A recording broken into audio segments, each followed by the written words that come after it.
Любые утверждения в отношении контроля веса относятся к программе контроля веса Herbalife Nutrition, включающей, помимо прочего, сбалансированную диету, регулярные физические упражнения, ежедневное потребление необходимого количества жидкости, употребление пищевых добавок в случае необходимости и достаточный отдых. Все результаты индивидуальны и могут различаться.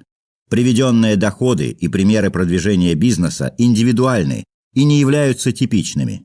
Для получения дополнительной информации о возможных доходах независимых партнеров обратитесь к ежегодному отчету о среднем уровне вознаграждений, выплачиваемых Herbalife Nutrition, опубликованному на сайтах www.herbalife.com и www.myherbalife.com.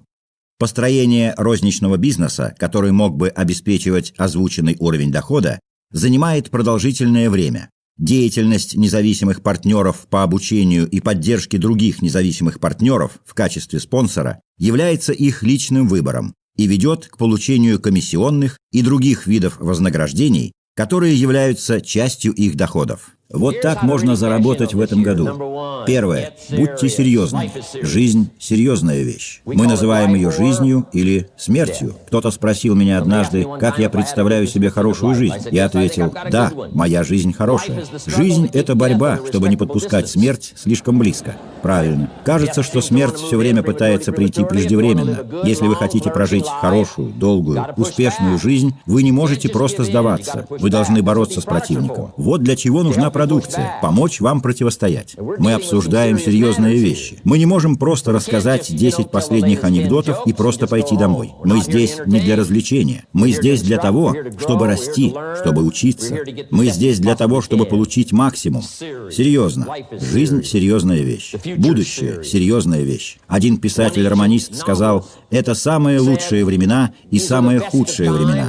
И для некоторых из вас, для тех, кто выходил на сцену экстраваганзы, доход в $1 миллион в год – это лучшее, что может когда-либо случиться в их жизни. Но я хочу, чтобы вы знали, что пока они получают бриллианты и миллионы, есть множество людей в мире, для которых это худшие времена. Это самые лучшие времена и самые худшие. Это серьезно. Какая разница между теми, кто может достичь невиданных высот, и теми, кто еще не ответил на вопросы о своей жизни, здоровье и будущем? Мы просто должны подумать над этими вопросами и понять, насколько это серьезно. Это очень серьезно.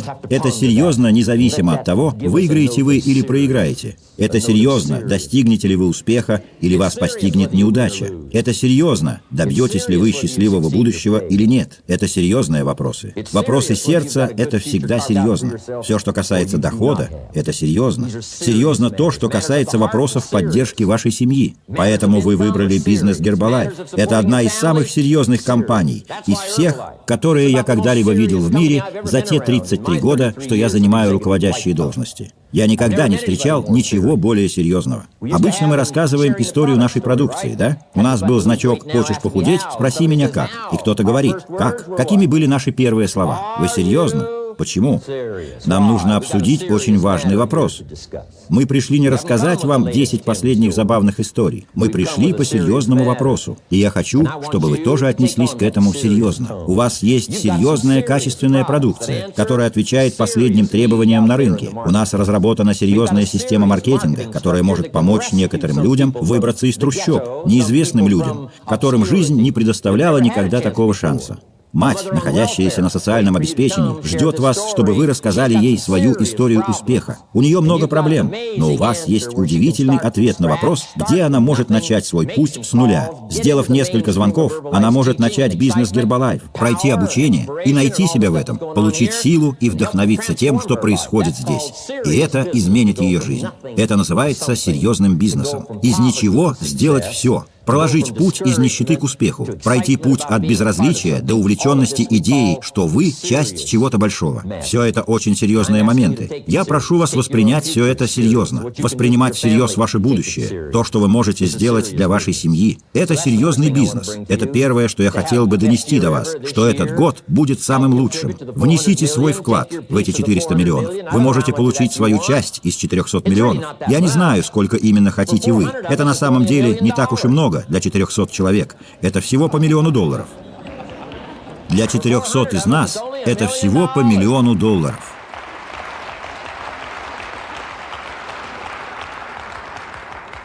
Для 800 человек это по половине миллиона. $500 000 – это уже становится забавным. Для многих людей, находящихся в этой комнате, по $500 000. Не знаю, сколько вы хотите получить из этих 400 миллионов, но я совершенно серьезно прошу вас взять свою часть из этих 400 миллионов. Вы сможете сказать: «Я внес самый большой и значимый вклад», для того, чтобы увидеть, что цель достигнута, и не только внешне, а во всех смыслах этого слова. Это нужно для презентаций, для спасения разбитых жизней. Все это нужно для того, чтобы помочь людям выбраться из трущоб, чтобы убежать от нищеты. Для людей, разочаровавшихся в жизни и потерявших веру в удачу, теперь у них появилась надежда на новую жизнь. Для этого всего нужны 400 миллионов. Возьмите свою часть из 400 миллионов и сделайте свою работу. Участвуйте в этом и действуйте ради этого. И когда мы закончим одно дело, мы примемся за другое. А когда мы закончим его, возьмемся за новую задачу.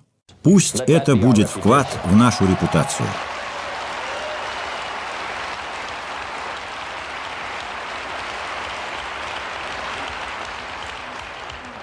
У меня есть что-то еще более серьезное, что я должен сказать. Я мог бы уйти еще очень давно, когда Марк и Ларри позвали меня. Я такой: «Привет, я почти не удел, подыскиваю новое место с шикарными пляжами для отдыха». Они сказали: «Нет, тебе придется отложить поиски. У нас тут столько работы». Нет такого другого занятия. Ничто так не повлияет на жизнь других людей. Продвигай продукцию на рынке. Покажи, как ты заинтересован в том, чтобы быть частью международной команды. И все это может произойти. Нет, у нас есть чем заняться, Джим Рон. Отложи свои дела. Нам будет приятно работать вместе, и мы получим массу положительных эмоций. Нас ждет прекрасное будущее. Вчера вечером все уже началось. Хорошие времена. Скажу вам, они оказались правы. Но я был еще не готов вложиться в это. Было слишком рано. Мне нужен был какой-то стимул. Нужно было понимать, что я часть чего-то очень необычного. Я с радостью сказал «да». Я сделаю то, что от меня требуется. Скажите, что мне нужно делать. Все услышат о Джиме Роне, который готов изучать, готов взять на себя обязательства, готов учиться, искать лучшие пути и лучшие слова, думать, как лучше проникнуть во все это, вложив сердце и душу, и повлиять на людей. Когда я приеду в вашу страну, в ваш город, когда я приеду в ваш поселок, когда попаду в ваше общество, я хочу, чтобы у меня уже были определенные навыки. Я хочу, чтобы у меня уже была сила. Я хочу, чтобы я предельно ясно изъяснял свои мысли, и у меня была открытая душа. И я бы внес свой вклад не только как сейчас, стоя на сцене под светом софитов, и когда мое выступление записывают на видеокамеры. Я хочу сделать это, потому что вы заслуживаете этого. За то, что вы выбираете эту продукцию на рынке, я хочу поделиться своими лучшими знаниями и навыками, помочь вам работать на рынке и помогать компании Herbalife. Я взял на себя новое обязательство.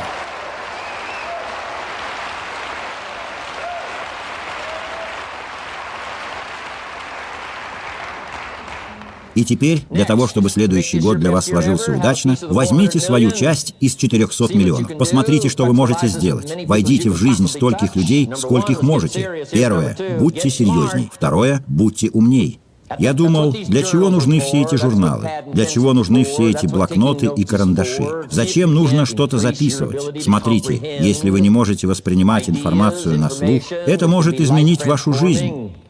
Не упускайте возможности учиться. Запомните ключевую фразу. Используйте ее на ваших тренингах. Не ленитесь учиться. Не учитесь так, как это делают все. Продумайте новую действенную систему, что вы не можете ничего упустить. Вы не пропустите ни одной истории успеха. Не будете упускать ни одной детали. Становитесь умнее. Вот пара советов для всего этого. Первый – это ваш личный опыт. Правильно? Если у вас выдалась плохая неделя, просто присядьте. Подумайте об этом недолго. Изучите ее. Подумайте, можете ли вы вынести какие-нибудь уроки для себя из этой неудачной недели. И следующую неделю проживите лучше. Договорились? Делайте выводы, исходя из своего опыта. Единственный путь – это понять это, ошибиться – это единственный путь к пониманию. Но секрет в том, чтобы не затянуть этот момент. Если вы делали все неправильно в течение года, то это уже точно достаточно. Вам не нужно еще год повторять это только для того, чтобы подтвердить свои выводы.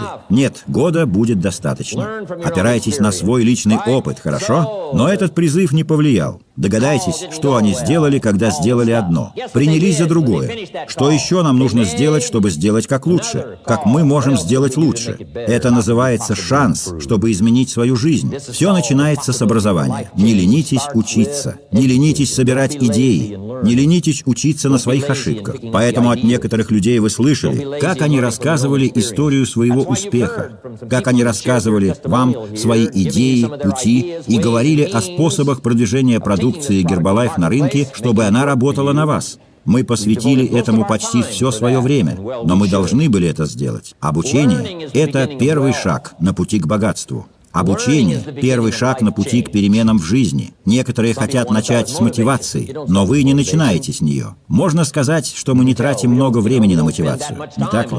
Некоторые компании залезают на стул, размахивают своими флагами, напевая «старая серая лошадь» или что-то глупое вроде того. Это не Herbalife. У нас серьезное задание. И у нас уже достаточно мотивации. Но лучшая мотивация, которая может быть, доказательство нашего успеха. Когда мы стоим на сцене и рассказываем истории своего успеха, это уже достаточная мотивация. Когда мы преданы своему делу и не скрываем этого, мы показываем все, что мы делаем. Такую мотивацию мы хотим. Не только потому, что это увлекательно.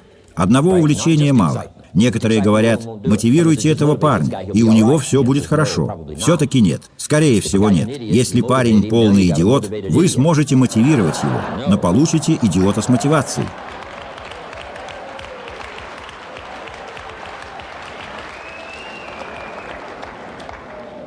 Итак, образование. Учитесь. Не пропускайте семинары. Вы можете сказать, но я уже был на одном из семинаров. Я уже слышал все это. У меня есть на это хороший ответ. Еще неизвестно, как вы усвоили все. Если вы один раз прослушали речь миллионера, это еще не значит, что вы все запомнили. Я прошу вас, слушайте еще раз. И еще много-много раз. Учитесь по-новому. Когда я путешествовал с Марком Хьюзом, он все время читал. Его книга была открыта. Он читал, он учился. Биографии успешных людей, биографии жалких людей. Давайте изучать, учиться, менять, развивать, чтобы никто не мог сказать, вы не учились. Если вы хотите решать какие-либо вопросы, нужно учиться. Если вы хотите пользоваться всеми возможностями, учитесь. Мы не можем прийти сюда и дать вам план маркетинга, продукты Herbalife и отправить домой. Нам нужно задержаться здесь, чтобы научить вас. Нужно время. Положите эти кассеты и останьтесь тут ненадолго. Мы просим вас приходить сюда несколько дней и проводить тут некоторое время. Учиться, приходить домой, уже зная что-то. Во-вторых, чтобы этот год для вас стал удачным, чтобы вы получили достаточную часть от этих 400 миллионов и мечты сбылись, первое – это нужно стать серьезнее. А второе – умнее. Вам нужно развивать свою собственную философию. Философия – главная движущая сила в вашей жизни. Для каждого человека его философия как парус для корабля. Тот же самый ветер дует нам всем в спину. Разница только в том, к чему мы приедем в конце недели, месяца, года, и ветер не властен. Ветер дует во всем мире. А мир – это не то решение. Вещи не меняются. Стены рано или поздно рушатся. Все, что сейчас происходит. Сегодня в России дует попутный ветер. Но в чем же разница? Философия каждого человека, которая отправляет его лодку в плавание, отправляет его в самое лучшее его плавание. Не просите лучшего ветра. Это все равно, что просить чего-то несбыточного. Не просите лучшей почвы и лучших семян. Радуйтесь тому, что имеете. Не пеняйте на судьбу. В этом мире мы получаем зернышко, которое есть здесь и сейчас. Землю, чудо жизни, возможность, времена года. Вот все, что мы получаем, независимо от того, из какой страны вы приехали. Экономика, которая есть, вот все, что у вас есть. Экономика Америки – это все, что есть. Наше правительство. Мы получаем наш рынок. Независимо от того, что вы делаете, не говорите, что жизнь дала вам плохие условия. Суть в том, чтобы установить самый лучший парус и отправиться в чудесное будущее. Не думайте, как бы это могло быть проще. Думайте о том, что вы станете лучше. Не мечтайте о том, чтобы стало меньше проблем. Обучайтесь новым навыкам. И вот почему вы здесь. Почему вы тут провели несколько дней в попытках научиться, записывая что-то, закатывая рукава, ходя на работу. Посвятите себя обучению. Таким образом, вы можете стать умнее, и это поможет в будущем. Развивайте свою философию. Философия Herbalife принесла компании популярность и успех за 12 лет. Тот, кто работает, получает деньги. Философия, которая полностью посвящена тому, чтобы иметь все самое лучшее, чего бы это ни стоило. Такая концепция. Я прошу вас разработать свою собственную. Пусть она работает на вас. Пустите в ход свой финансовый план. Не изменяйте своей философией, но не торопите ход событий. Становитесь умнее. А вот третье. Идите вперед. Вы могли стать очень умным за эти 2 дня. Взять столько идей, они действительно, как уже говорил Ларри, как зерна, которые нужно посадить в землю. Не останавливайтесь, действуйте. Дисциплина удивительно работает. Дисциплина очень важна для вашего будущего. Делайте то, что можете. Вы можете пойти домой и задать себе свой собственный темп. Мы называем это защитой от небрежности. Вы должны преодолевать препятствия. Вы можете это делать для собственного благополучия. Не преодолев их, вы поймете, что выбрали неверный путь. Надо читать. Можете читать, но не читаете – это неправильно. Надо звонить. Можете звонить, не звоните, вы на неверном пути. Можно что-то изменить, надо изменить. Не меняете, вы на неверном пути. Письма, которые вы не написали, беседы, которых у вас не было с семьей, нет того, с кем можно присесть рядом после рабочего дня, не позволяйте небрежности разрушить ваше будущее. Вернитесь и делайте все возможное. И если вы будете делать все, что в ваших силах, жизнь сделает вам подарок. Мы все сочувствуем человеку, который поддерживает порядок в доме, у кого все хорошо на работе, но в гараже полный бардак. Нужно соблюдать порядок во всем, до момента, когда жизнь подарит возможность заниматься чем-то серьезным. Как иначе Марк Хьюз попал сюда? Теперь он управляет многомиллиардным бизнесом в 14-15 странах, а скоро к нему присоединятся еще столько же. Как это возможно? Надо начинать с малого, не игнорировать мелочи, не пренебрегать ими. Все имеет значение, все важно. Хорошая фраза, чтобы записать. Одно всегда влияет на другое. Это очень философское изречение. Если вы не думали раньше о нем, то подумайте. Все взаимосвязано. Так просто сказать – это не важно. Но я говорю, что все важно. Конечно, одно может быть важнее другого, но нет ничего, что не имело бы вообще значения. Вот в чем плюс. Каждое новое занятие влияет на все, чем вы занимаетесь. Если вы занимаетесь чем-то новым, сделайте звонки, которые не делали раньше. Будьте активнее, увеличьте фронт работы, развейте способности за эти 2 дня тренингов. Вы вернетесь домой и сотворите чудо в своей жизни, в доходах, в бизнесе, и большая часть 400 миллионов станет вашей. Уделяйте внимание всему, даже маленьким, казалось бы, незначительным вещам. Как вы содержите в порядке счета, даже самым мелочам? Вы когда-нибудь слышали фразу «я не знаю, к чему это приведет»? Слышали? Не знаю, что из этого выйдет. Отлично. Мы хотели бы, чтобы вы стали членом команды Herbalife. Вы не знаете, что из этого выйдет. Как думаете, сколько существовала бы компания Herbalife, не будь во главе ее Марк Хьюз, а вы с вашей философией? Давайте я расскажу историю Марка. Он всегда знает, что получится. Он начал тогда, когда у него было несколько пенсов. Он начал тогда, когда у него были только доллары. Он начал, когда у него было немного. Но вот ключ, самая необыкновенная фраза, написанная в древнем мире. Если вы будете преданы делу, если будете внимательны даже к мелочам, вы станете главным, вы получите признание, когда речь станет идти о больших вещах. Кто-то скажет, у меня только 2 или 3 дистрибьютора, я не знаю, где они. Ну уже, если у вас всего 2-3 дистрибьютора, вы можете знать, во сколько они просыпаются. Вы можете узнать, когда они ложатся спать. Вы можете знать все о них. Обращайте внимание даже на мелочи. Тогда жизнь даст вам много возможностей. Вы знаете это из историй других людей. Не пренебрегайте мелочами. 2 коктейля в день, пара таблеток 3 раза в день – это ведь немного.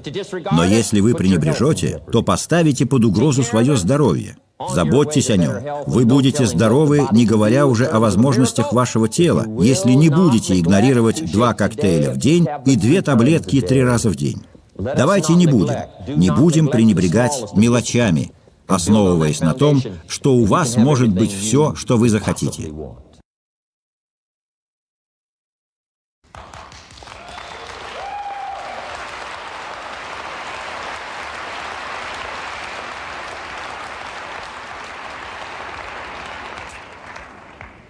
Номер 4. Стать лучше. Нет такого, кто не смог бы стать лучше.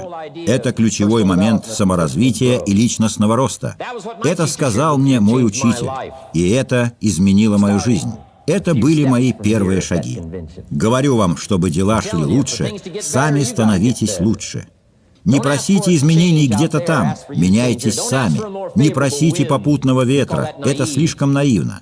Не просите жизнь дать вам почву получше и лучшие зерна. У нас одна планета.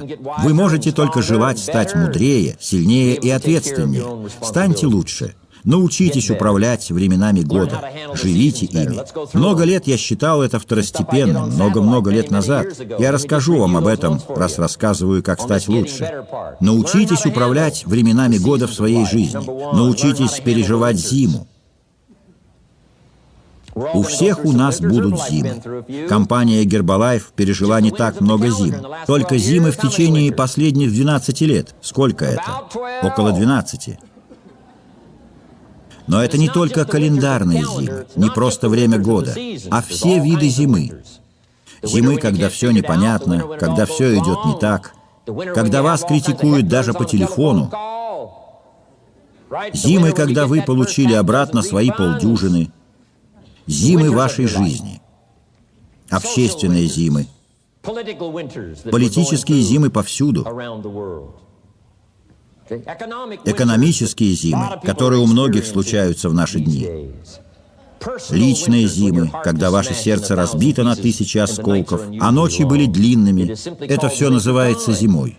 Но вот что вы должны делать на пути к саморазвитию, на пути к личностному росту и самосовершенствованию во время зимы. Вы не можете изменить зиму, не можете поменять время года, но вы можете измениться сами. Вы спросите, как я могу противостоять зиме, вызовам, которые будут на пути? Вы можете стать мудрее, сильнее и лучше. Просто запишите эти 3 слова. Мудрее, сильнее, лучше. Выйдите отсюда умнее, чем вы пришли, с большим количеством идей в голове. Станьте сильнее. Вы можете развить мышцы, или мышцы храбрости, или мышцы вдохновения. Вы можете развить мышцы самоутверждения. Вы можете стать сильнее. Тут нет никакого человека, который не мог бы стать сильнее. Когда мы встретимся в следующий раз, мы вас, возможно, и не узнаем. Как сильны вы можете стать в речи, в стиле, в индивидуальности, в возможности справляться со всем, неважно, что происходит. И 3. Стать лучше. Мы все можем стать лучше. Я могу. Во время моего первого выступления я вышел, но мой разум покинул меня. Мне нравится ждать, когда переведут до конца, чтобы получить ответную реакцию.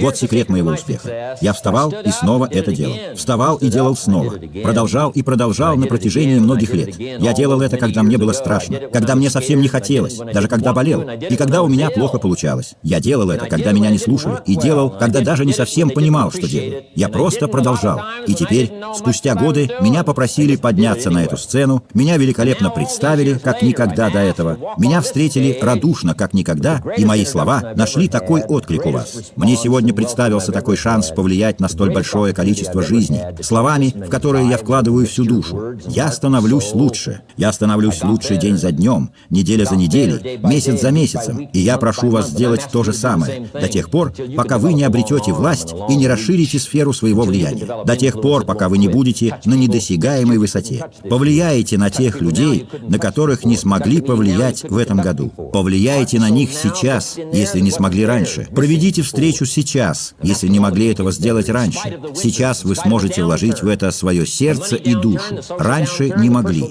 Я прошу вас стать лучше, несмотря на зимы, несмотря на кризис и спад экономики, несмотря на то, что люди уходят. Становитесь сильнее, становитесь лучше. У каждого были свои зимы. Мы все знаем, что это. Барбара Стрейзанд поет: «Было так привычно говорить о вечности, но этих обычно уже не счесть. Они просто лежат на поверхности, пока мы не сметем их. Ты не поешь мне песен больше, ты не говоришь, что я нужна тебе, и ты больше не даришь мне цветов».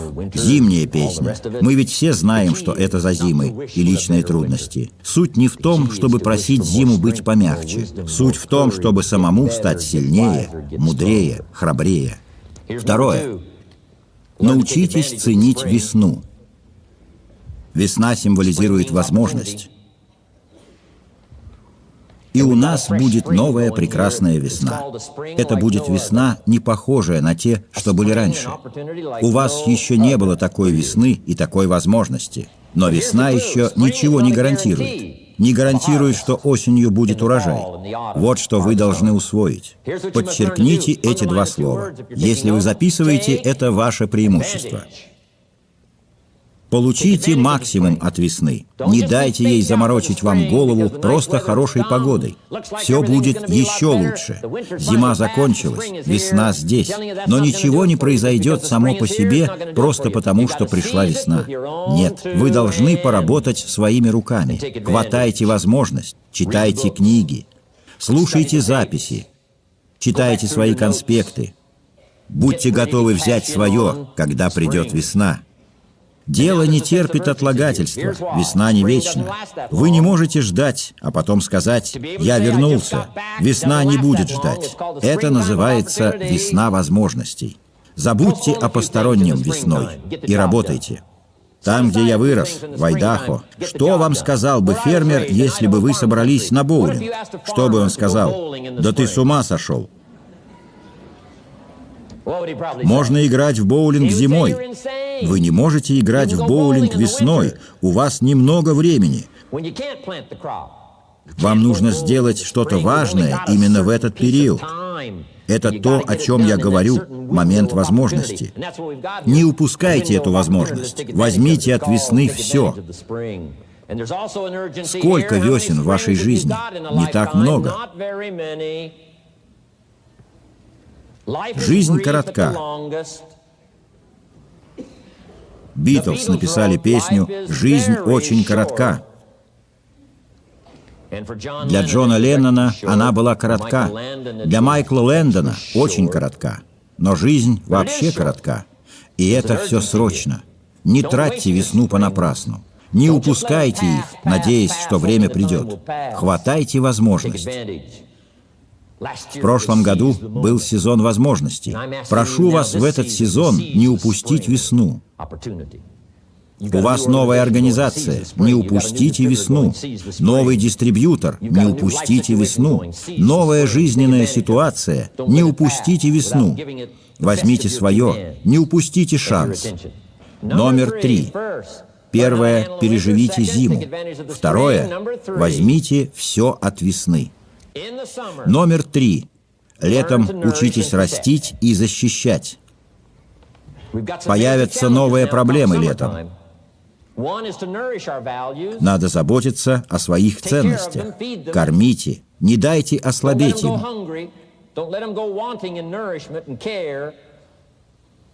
Летом вам придется делать еще кое-что. Защищаться от врагов.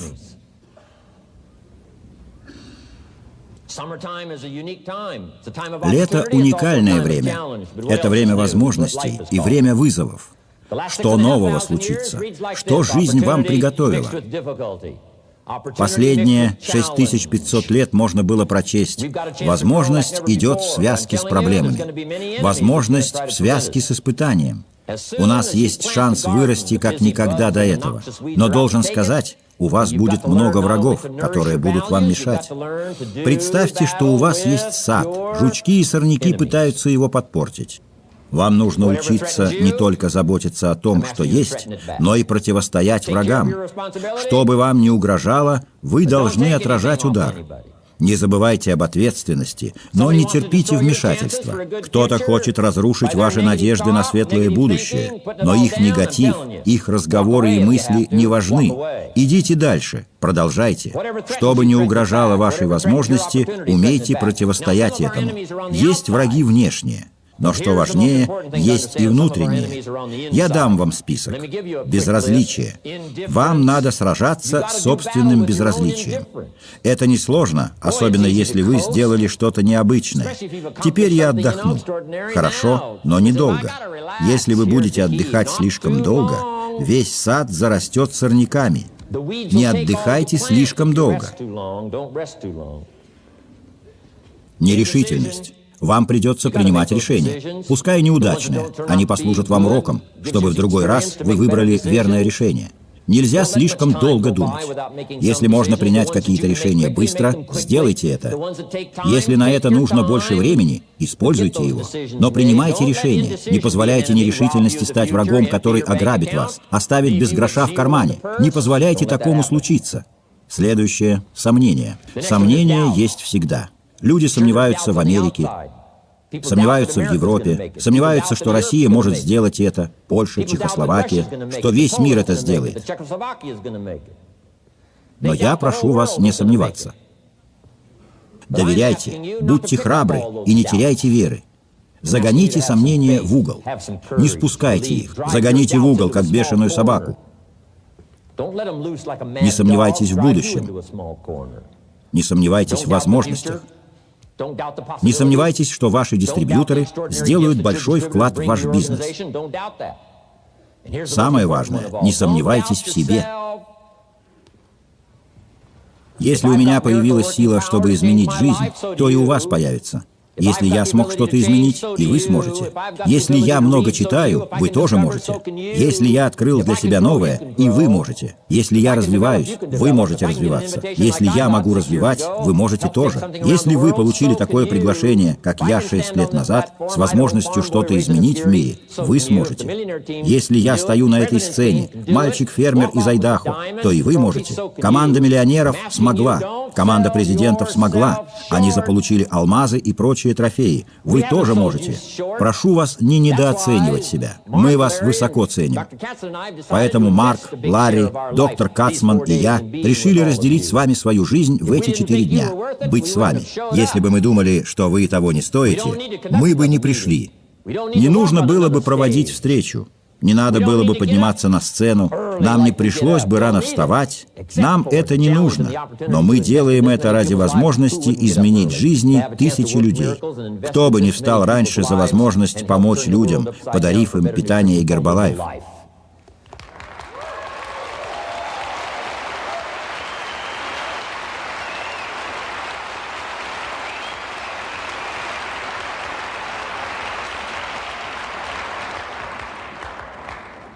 Следующее – это тревога. Загоните ее в угол. Конечно, есть о чем тревожиться. Все эти негативные эмоции не просто так, но ваша задача – быть их хозяином, а не рабом. Если в 2 часа ночи вашей дочери нет дома, это повод для тревоги. Если вы в Нью-Йорке идете по краю дороги и приближается такси, это повод для тревоги. Но я прошу вас, будьте хозяином волнения.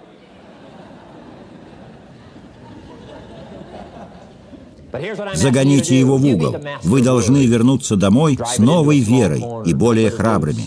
Прошу вас не беспокоиться, загнать беспокойство в угол. Это касается нас всех. Порой мы удивляемся, порой зерно сомнения только посеяно. Мы беспокоимся, но я говорю, загоните тревогу в угол. Спрячьте свои сомнения. Я обещаю вам, стоя на этой сцене, полную отдачу руководства. Тех, кого вы видели в президентской команде. Они прошли весь путь с нуля. Говорю вам, у нас у всех одна общая цель – помочь компании Гербалайф, будущее которой станет нашим будущим, прогреметь в 90-е. Гарантирую, у вас нет повода для беспокойства. Вы в надежных руках. В надежных руках.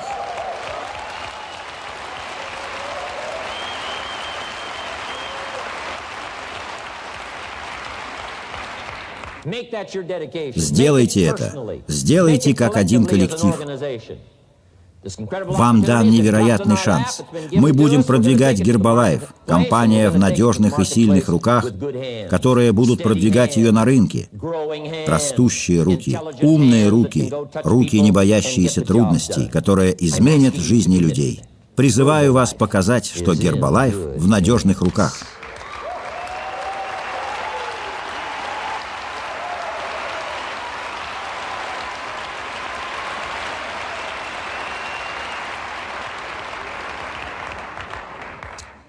Расскажу еще о паре врагов, живущих в вашей голове. Вы должны дать им отбой летом. Первый – пессимизм. Он попытается заставить вас видеть только плохое. Конечно, всегда есть плохое. Жизнь разнообразна. Если стакан наполовину пуст, он пуст. Вы скажете, нас учили видеть, что он полон. Да, наполовину полон, но и пуст. Вы можете контролировать это. Я хочу сказать, это нетрудно. Но пессимизм будет заставлять вас верить, что он наполовину пуст. Когда пессимизм захватит ваш ум, вы должны обучить его, потому что пессимизм глуп. Он заставит вас думать, что стакан наполовину пуст. Вы должны сказать, пессимизм, ты никогда не учился, ты слишком глуп, чтобы знать. Конечно, он наполовину пуст, но и наполовину полон.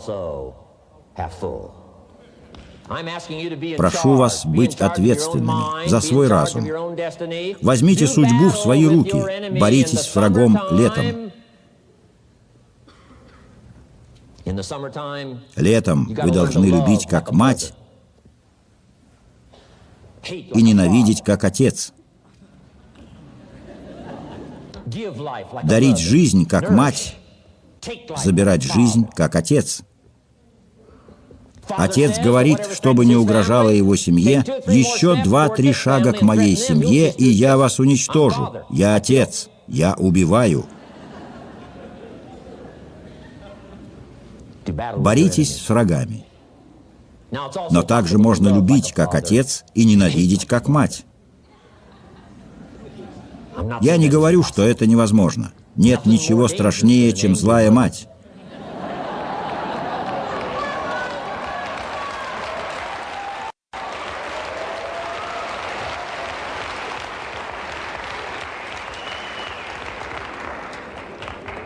Я читал одну статью. Дело было в Канаде. Там была фотография мужчины с исцарапанной спиной. Он снял футболку, на шее были следы зубов. Он гулял в лесу, и у него была при себе камера. Увидел медвежонка с медведицей и решил их сфотографировать. Маме медведицы это не понравилось. Она побежала к нему и набросилась. Могла бы убить, если бы его не спасли. Так что бойтесь маму-медведицу.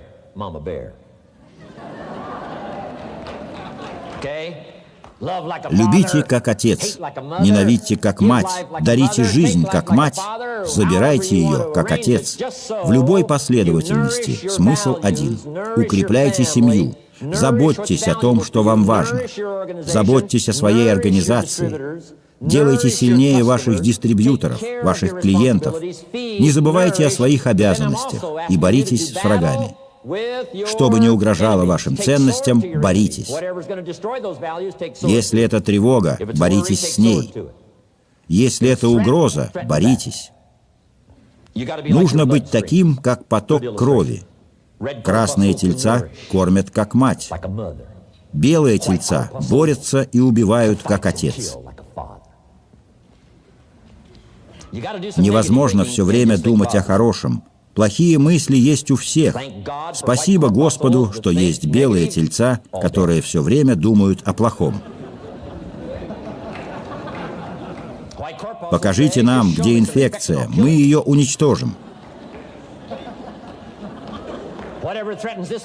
Что бы ни угрожало этому телу, мы его убьем. Я прошу вас бороться с вашими врагами, независимо от того, внешние они или внутренние. Защищайте вашу семью, ваше будущее, ваши ценности.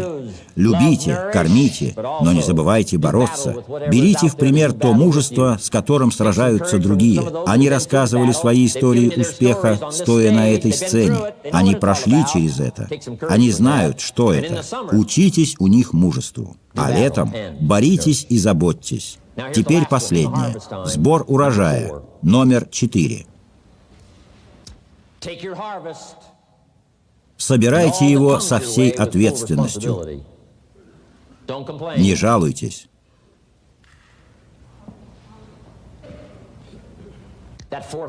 Это может разрушить все ваши планы. Жалобы, похожие на инфекцию. Если вы не позаботитесь о ней, она перерастет в болезнь. Боритесь с ней. Во время сбора урожая собирайте плоды и не жалуйтесь. Это ваш урожай. Вы его сеяли. Уже не важно, звонили вы или нет, писали письма или нет, были усидчивы или нет, делали или не делали. Вы сложили все хорошие дни и нехорошие. Будьте ответственны, когда подойдете к сборке урожая. Скажите, это мой урожай. Я ответственен за него. Я не жалуюсь. И еще кое-что. Не извиняйтесь, если у вас хороший результат. Мы не ждем оправдания от тех, кто поднимался на эту сцену и вернулись к своим командам. Мы не ждем извинения от тех, кто заработал много денег, потому что они помогли многим людям. Даже не будем говорить, что было с теми людьми, пока в их жизнях не появились вы. А те люди, в свою очередь, изменили еще чьи-то жизни. Поэтому, когда вы вернетесь, прошу вас, не извиняйтесь за успех. Вы все здесь победители, потому что вы хорошо поработали и изменили жизнь других. Вы заслуживаете всех денег.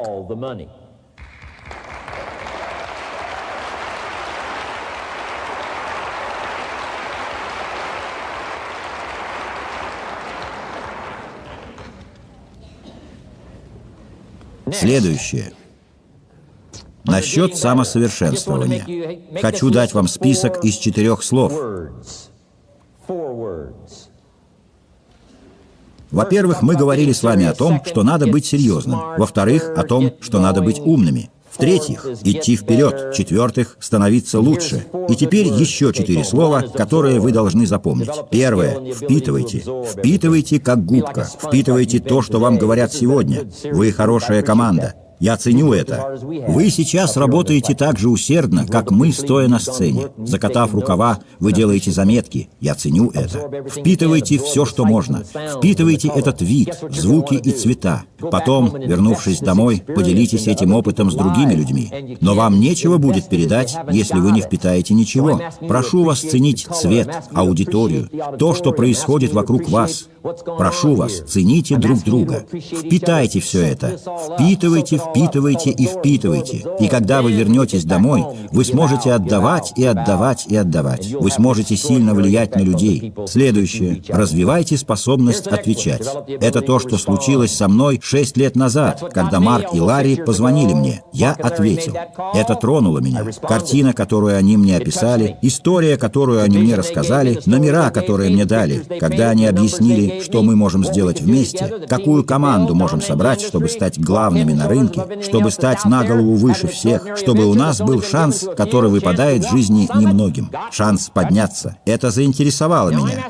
Теперь я вас прошу, не гонитесь за большими числами, за миллионами. Прошу вас, интересуйтесь возможностями, которые вам откроются. Интересуйтесь проблемами, которые есть у людей. Дайте проблемам других стать вашими. Пусть они коснутся вашего сердца, как никогда раньше. Будьте заинтересованы. Дайте жизни коснуться вас, не уничтожить, а коснуться. Проблемы, которые существуют, люди, которые пытаются решать экономические проблемы, проблемы со здоровьем, борются за будущее. Я прошу вас пропускать все это через свое сердце. Пусть это повлияет на вас. Не будьте хладнокровны. Когда вы выйдете отсюда, будьте открыты. Не стройте вокруг себя стены, которые не пропускают разочарования, не пропускают и счастья, и возможности. Ломайте стены, будьте чувствительны. Пусть грустные события заставят вас грустить, а хорошие заставят радоваться. Откройте свое сердце, тогда вы сможете успешно продвигать продукцию Herbalife. Третье. Учитесь анализировать. Когда пройдет время после этой встречи, я прошу вас прийти на следующую. Анализируйте по вечерам, как прошел день. В конце недели думайте о том, как она прошла, и что можно изменить, чтобы следующая была лучше. В конце месяца проанализируйте, как он прошел. В конце беседы обдумайте ее, как она прошла и каков результат. Я называю это обучением на собственном опыте. Вы спросите, зачем это? Да вот зачем. Чтобы развить способность извлекать опыт из прошлого и учитывать его в будущем. Что может принести вам следующий год, если в этом вы сделаете то-то и то-то? Поэтому впитывайте опыт и анализируйте его, что происходит. Этот год может сослужить пользу вашему опыту. И когда вы подготовитесь к следующему году, люди не поверят словам, которые вы выберете. Они не поверят вашему сердцу и душе, вложенным в слова. Они не поверят вашей силе. Несколько простых вещей, которые помогут вам стать лучше. Вот последнее. У нас есть возможность. Давайте не будем молчать о ней. Давайте делиться. Давайте распространим ее как можно дальше и будем убедительны. Но давайте попробуем изменить жизнь людей не только возможностью, но заинтересуем их нашими жизнями, заинтересуем их нашим опытом. Откроем им свое сердце и душу. Увлекайте их не маркетинговым планом или набором дистрибьюторов. Давайте заинтересовывать их здоровьем. Да, заинтересуйте их возможностью. Да, давайте поможем людям изменить их жизни, не только поправить здоровье. Поможем людям изменить жизнь, а не просто заработать. Скажем, если бы они были с нами неделю, месяц, жизнь, то за это время они получили бы что-то большее от нас, не только деньги, не только продукцию Herbalife. Мы говорили бы о жизни, мы говорили о том, как стать лучше. Мы говорили, как достичь всего, чего вы можете достичь. Мы говорили, что нельзя упускать шанс, что не нужно себя недооценивать. Давайте делать это. Давайте развивать все способности.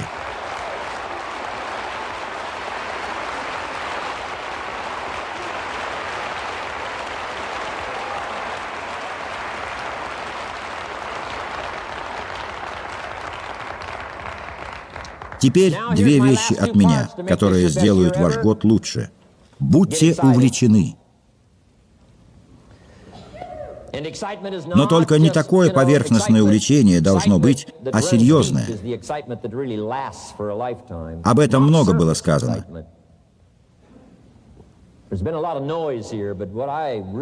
Но что я на самом деле ценю и чувствую, что этот зал полон больше, чем шумом. Его наполняет не просто звук.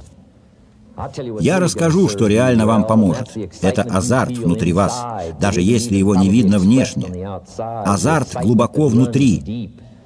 Азарт, превращающийся в обязательство. Азарт, делающий вас храбрым. Дайте мне шанс, и я выполню эту работу. Такой азарт. Развивайте такое отношение к делу.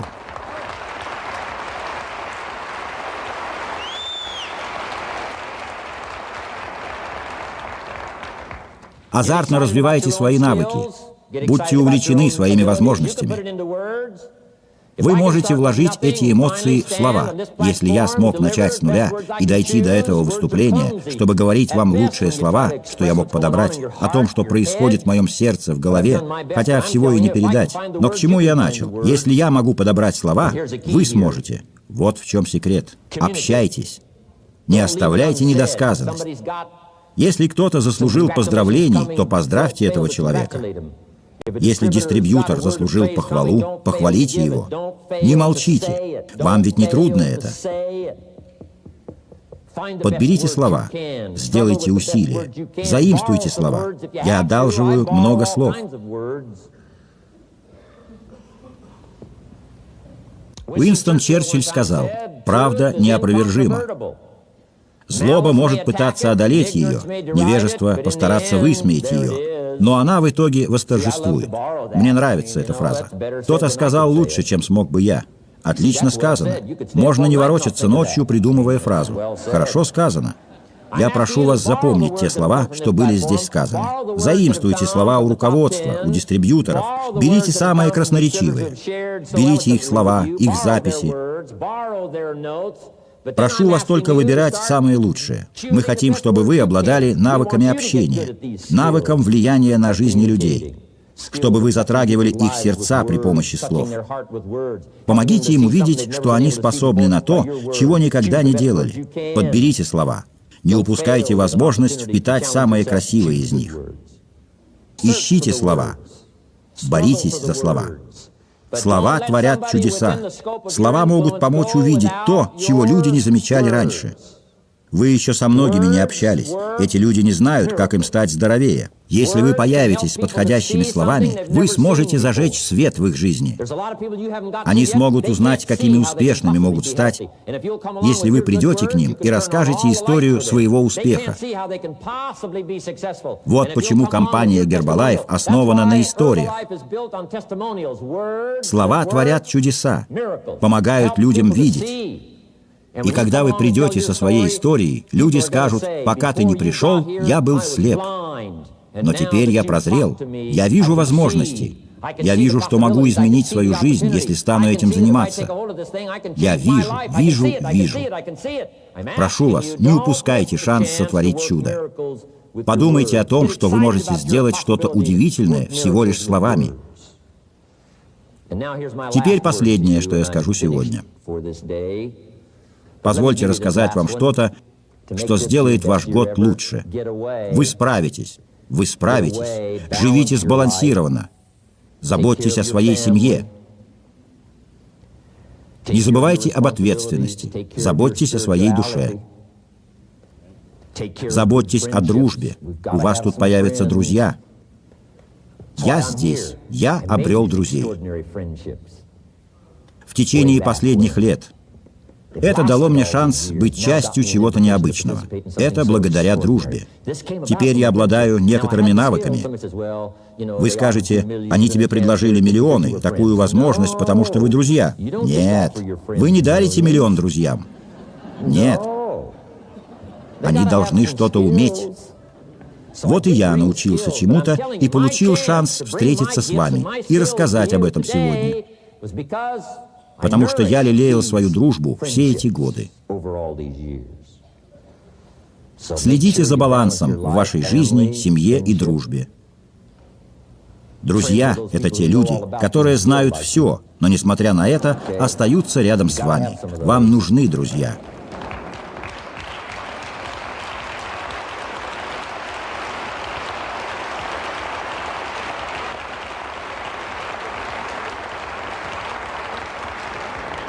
Заботьтесь о своей душе. Сбалансируйте свою жизнь. Мы говорим о питании, мы говорим об упражнениях, говорим о деньгах, говорим о будущем. И потом не упустите ничего. Сделайте так, чтобы все это работало на вас, и только тогда у вас будет разносторонняя, полная, активная жизнь. Самое лучшее, что может быть в нашей жизни, это возможность изменить чью-то судьбу. Это шанс для человека учесть жизненный опыт других людей, учесть, что он уже знает, что он уже выучил и чего достиг, и повлиять на жизнь других людей с помощью своего жизненного опыта, своих знаний и ориентиров.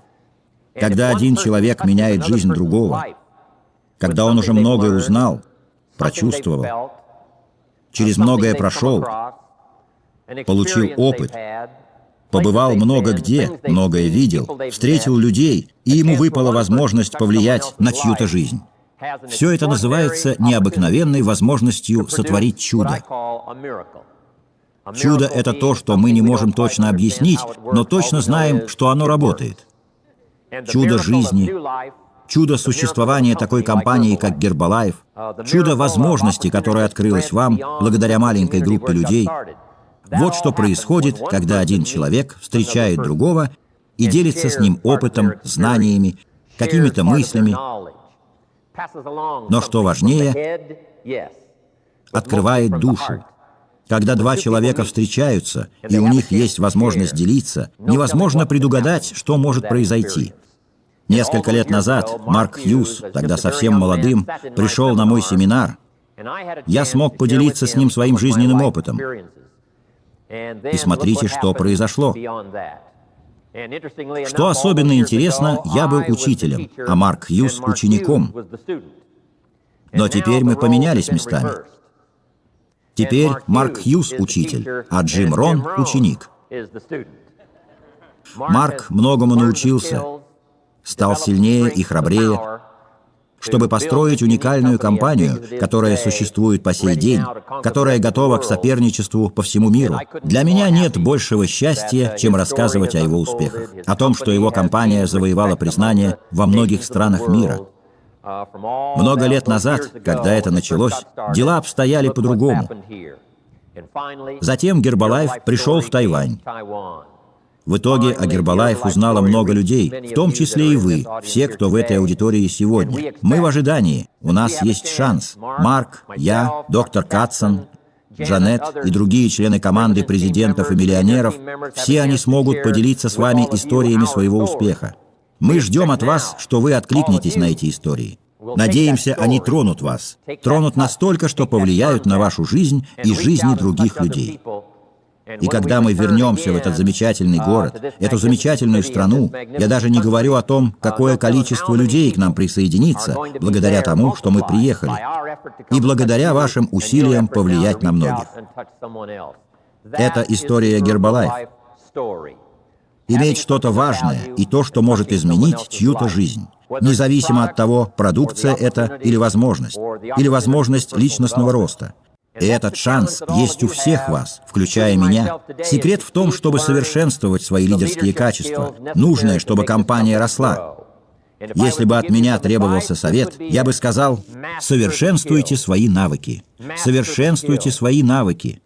Навыки, нужные для представления продукции на рынке, и составлять клиентскую базу. Второе. Совершенствуйтесь в приглашении людей на встречу, чтобы они услышали вашу историю. Третье. Совершенствуйте свою презентацию для людей, которые согласились прийти и услышать историю Гербалайф.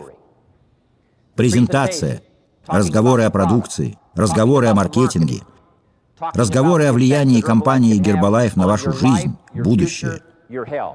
Сделайте свою собственную презентацию. Научитесь все это организовывать. Когда придет больше одного человека, надо как-то подготовить встречу. Когда это будет 4 или 5 человек, вам нужно будет лучше стараться, чтобы все прошло хорошо. Когда придут 15-20, будет еще труднее. Как если бы в семье было 5 или 6 детей, это сложнее. Гербалайф дает вам возможность. Но теперь вы сами должны совершенствовать свои навыки. Когда у вас есть шанс, нужно учиться организовывать работу. Затем надо учиться продвигать продукцию. В этом деле нет никого круче Марка Хьюза. Как рекламировать продукт, как рекламировать следующую встречу, как рекламировать крупное мероприятие компании. Оборот компании при Марке просто невероятный. И отчасти дела обстоят так, благодаря феноменальным способностям Марка в продвижении. Еще одно событие, еще одно важное событие. Каникулы этим летом будут абсолютно невероятными. Люди, получившие квалификацию, потрясающие. Это все благодаря умению Марка рекламировать. Еще один навык. Марк начал с того, что развил навык общения. Как влиять на людей при помощи слов. Независимо от того, приглашение это, презентация, тренинг, личная встреча, разговор по телефону или теперь по видео, телевидение. HBN – это все, чем сейчас поглощен Марк, чтобы быть еще лучше в искусстве общения. Марк не останавливался на одном и учился всему. Теперь я расскажу про последнее умение, которое вам пригодится. Чтобы компания Herbalife достигла того уровня, которого вы бы хотели, нужно учиться быть полным вдохновения. Как вдохновлять других людей? Начните там, где они сейчас, и ищите место получше. Покажите им, что они могут подняться выше, и помогайте им достичь новых высот. Расскажите, что компания Herbalife – средство для достижения этих целей. Объясните, как сделать первые шаги. Как начать расти и не падать? Учитесь не только черпать вдохновение, но и вдохновлять других. И если соединить все эти умения, как это делал Марк с самого начала и до настоящего момента, у вас будет шанс возглавить собственную организацию. Вы будете делать карьеру ради своей семьи и, возможно, станете так же успешны, как Марк. Совершенствуйте навыки. Теперь, как вы можете убедиться, что Herbalife работает на вас? Сделает ваши мечты реальностью, позволит получать прибыль, которая вас устроит, поможет вам наладить свое финансовое положение, подарит вам удовлетворение от собственного личностного роста, подарит вам радость от того, что вы сможете влиять на жизни других людей, которые потом придут и скажут спасибо за это. Как сделать это? Вот о чем я хочу поговорить сегодня. Прежде всего, у нас маркетинговая сила. Поскольку я путешествовал по миру, то мне понятно, что наша индустрия дает нам неограниченные возможности. Люди, которым нужно похудеть, люди, которым нужно питание Herbalife. Говорю вам, что спрос на эти продукты, спрос на такой товар огромен.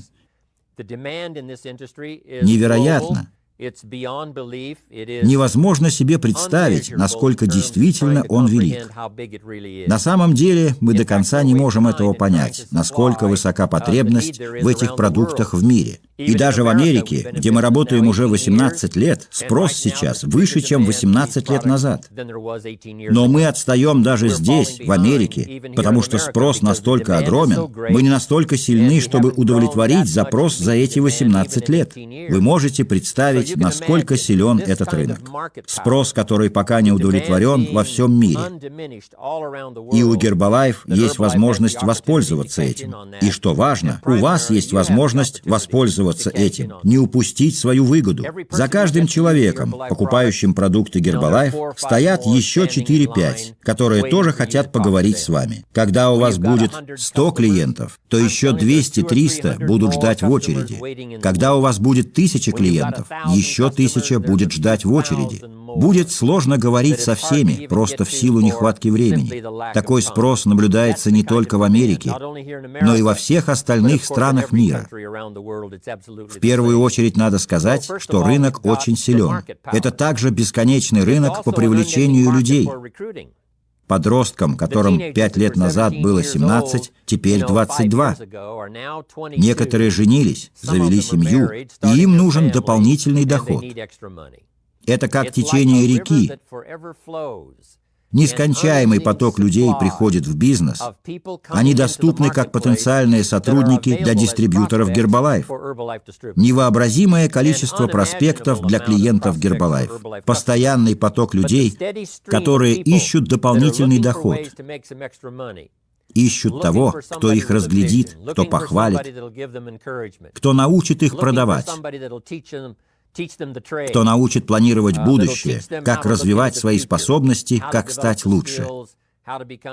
Это нескончаемый поток. Я называю это «сила рынка». Люди, которые уже ушли, но теперь решили, что на пенсии им нужен дополнительный доход. Рынок доступен для них. И не только здесь, в Америке, но вообще по миру. Вот это сила рынка. Второе. То, что я называю силой капитала. Несколько лет назад обрушились многие стены в Восточной Европе. Коммунизм был побежден. Возрос интерес к капитализму. Как бы получить небольшой капитал и пустить его в оборот? Как потратить его на продукцию, на обслуживание? Сила капитализма в том, что он как санитар в огромном мире.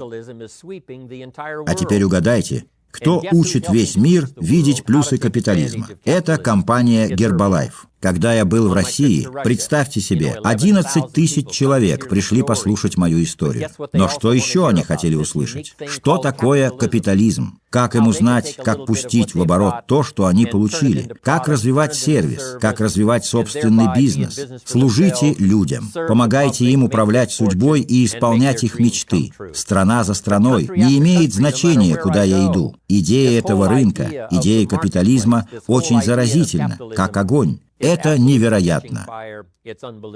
Этот мир создан для Гербалайф. И не только наши продукты, не только наша система поддержки, но сама идея, как начать с малого, прибавить к этому веру, храбрость, старание, вдохнуть жизнь и дать некоторое время прорасти делу. Вы можете взять немного денег, добавлять по чуть-чуть, и в итоге получить бизнес, создать корпорацию. Теперь у нас есть возможность учить этому весь мир, на любом языке, в любой стране, в каждом обществе и каждом городе. Это называется силой капитала. Следующее – сила Гербалайф. Гербалайф за эти 18 лет собрал невероятную команду из людей со всего мира. Не только в Лос-Анджелесе, где расположен главный офис, но по всему миру. Все эти люди, которые помогают развиваться этим странам, поддерживают свои страны, поддерживают общение, организуя встречи, делая все это. Я никогда в жизни не видел такой команды, хотя я работаю в этой области уже 40 лет. Гербалайф – замечательная компания. Не имеет значения, в какую страну я еду.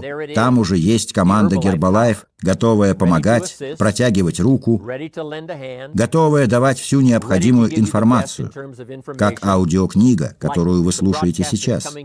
Такая поддержка, говорю вам, совершенно непобедима. Она дает гарантию, что независимо от вашего направления, собирая людей в округе, где вы живете, или по району, или строго среди круга общения, привлекая людей, живущих в одном городе с вами, или просто в одной стране, или даже привлекая людей по миру. Неважно, куда вы направляетесь, там, где есть бизнес Гербалайф, в вашем распоряжении будет невероятная сила Гербалайф, готовая помочь вам. С информацией, с идеями, с продукцией, с вдохновением.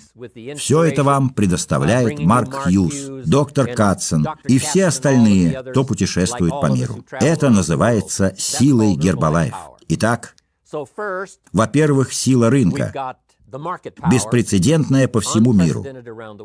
У нас сила капитализма. У нас сила Гербалайф, компании, которая существует уже 18 лет. И то, чему научился Марк Хьюз, пока он президент компании, один из начальников и руководителей, вся эта сила у нас. Теперь последняя часть – ваша личная сила. Я прошу вас подумать о силе, которая есть у вас. Сила рынка, сила капитала, сила Гербалайф. Но вот что действительно важно для вашего будущего – это ваша личная сила. Иногда нужно остановиться на минуту и подумать о том, что вы можете сами для себя сделать, и проявить инициативу для своего будущего. Мы сделали продукт, и вот он. Мы сделали маркетинг, и он здесь. Мы добились поддержки от Гербалайф, и она у нас есть. Рынок есть. Капитал готов работать на вас. А что насчет вас? Может быть, вы раньше не думали о силе, которой вы обладаете, которую вы можете направить на наше общее дело для того, чтобы ваши мечты стали реальностью. Но я хотел бы напомнить в этот особенный день, что у вас уже есть все, что нужно. Во-первых, вы можете видеть. Какая это сила – видеть вещи, использовать свой ум, понимать, видеть, воспринимать. Вы можете слышать, слушать. Есть такое старое выражение: когда слышишь, рождается вера. Когда вы слушаете, стимулируется ваше воображение. Вы можете видеть те вещи, которые еще не существуют. Вы можете слушать истории успеха и сами можете осознавать свои способности. начиная с нуля и потом развиваясь, начиная с нуля и продолжая работать и потом добиться успеха. Возможность слушать все эти истории успеха, черпать новые идеи, которые будоражат воображение. Воображение, которое может укрепить веру. Верить – это значит не только уметь воспринимать и видеть, но это еще и возможность верить в то, что это возможно, что это может случиться. Сейчас, разумеется, у Гербалайф есть истории, собранные по всему миру истории жизни. Это все служит нам примером, как можно начать с этого момента вашей жизни. Вы можете начать в этой части мира, с этими ограничениями, и в конце концов стать кем-то большим, чем вы есть сейчас. Огромное количество историй дает нам возможность видеть и представлять, что это возможно, и верить, что если мы будем делать так же, если мы выучим вместе те уроки, если мы разовьем эти качества, если мы будем использовать наше воображение и веру, будем делать то же, что и они, те люди, которые рассказывали нам свои истории успеха, то же самое может произойти и с вами. Так вот, сила, которая есть у вас, это возможность видеть, возможность слышать, возможность воспринимать и понимать. Это имеет очень большую силу. Возможность верить, что это возможно. Возможность ценить это, ценить то, что это может значить для вас. Мы слышали истории и сказали: «Да, но как это относится ко мне?» Мы способны оценить это. Мы можем начать прямо сейчас. С нашим нынешним капиталом, с тем временем, которым мы располагаем. Может, так будет в начале вашей карьеры. Но вы сможете это сделать. У вас есть сила и возможность сделать это. Вот что еще. Вы можете принимать решения. Принятие решений может оказать самое важное влияние на вашу жизнь. Принятие решений может ознаменовать новый период роста для вас. Не только вашей личной жизни, но и бизнеса, ваших способностей менять жизни других людей, возможность решать, какой длинный список сильных сторон есть у вас и у меня, у всех нас. Нам просто надо помнить это. Вот еще кое-что. Я хотел бы сказать о возможности действовать, возможности делать что-то после того, как вы что-то увидели, что-то поняли, что-то представили себе, во что вы верите и во что поверите. Возможность действовать – это неотъемлемая часть создания чуда, потому что не воображение делает карьеру, не воображение создает бизнес, не воображение создает круг клиентов, а только его использование вами может принести результаты. Но вы можете сделать это. К счастью, в компании Гербалайф вы можете не торопиться. Если у вас не так много времени, вы просто заработаете чуть меньше денег. Но вы можете работать перед основной работой, во время ланча, по вечерам, по выходным. В маленькие промежутки времени вы можете начать что-то делать, начать строить бизнес Гербалайф и поддерживать его. Ваша возможность действовать может развить другие возможности. Невозможно научиться делать что-то, пока вы не начали выполнять работу, до того, как вы начали что-то делать. Это как учиться общаться. Я обращусь к тем временам, когда в моей жизни были трудные времена.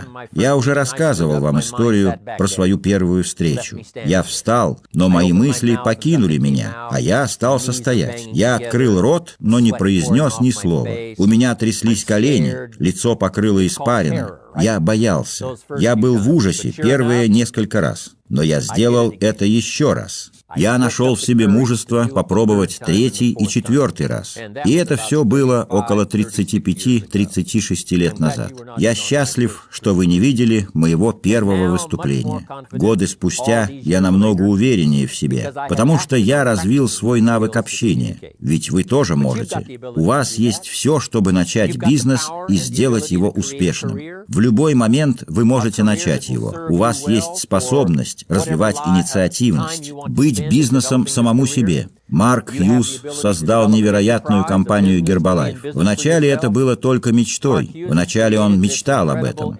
Он видел других людей, которые пытались, пробовали, но у них не получалось. И он сказал: «Я попробую, и у меня получится». Но сперва у него было только представление, что он хочет сделать. Потом он начал это реализовывать. Посмотрите теперь, что из этого вышло. История успеха Марка такая же, как ваша и моя. Если мы смогли, вы сможете. Если мы смогли начать, вы можете начать. Если я поверил, вы сможете поверить. Если мы смогли попробовать, сможете и вы.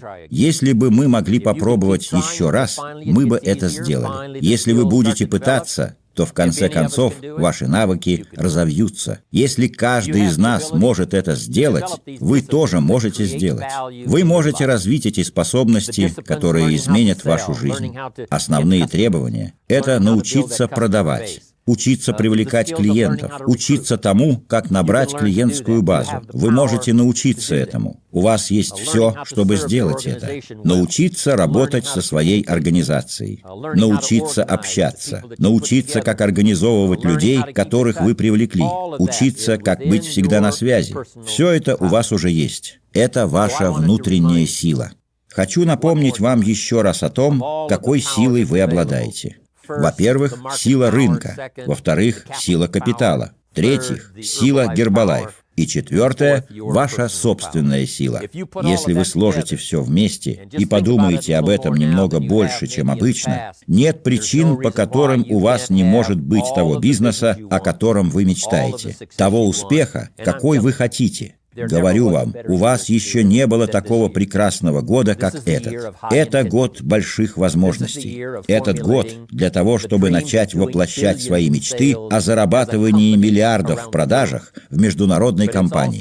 Это еще и знание того, как помочь каждому дистрибьютору, как клиент может получить максимум пользы от продукта, как дистрибьютору получить максимум пользы от возможностей. Вот зачем это нужно. И с этой силой, особенно включая свою собственную, нет причин, препятствующих вам в этом году изменить собственную жизнь и, как следствие, жизни других людей.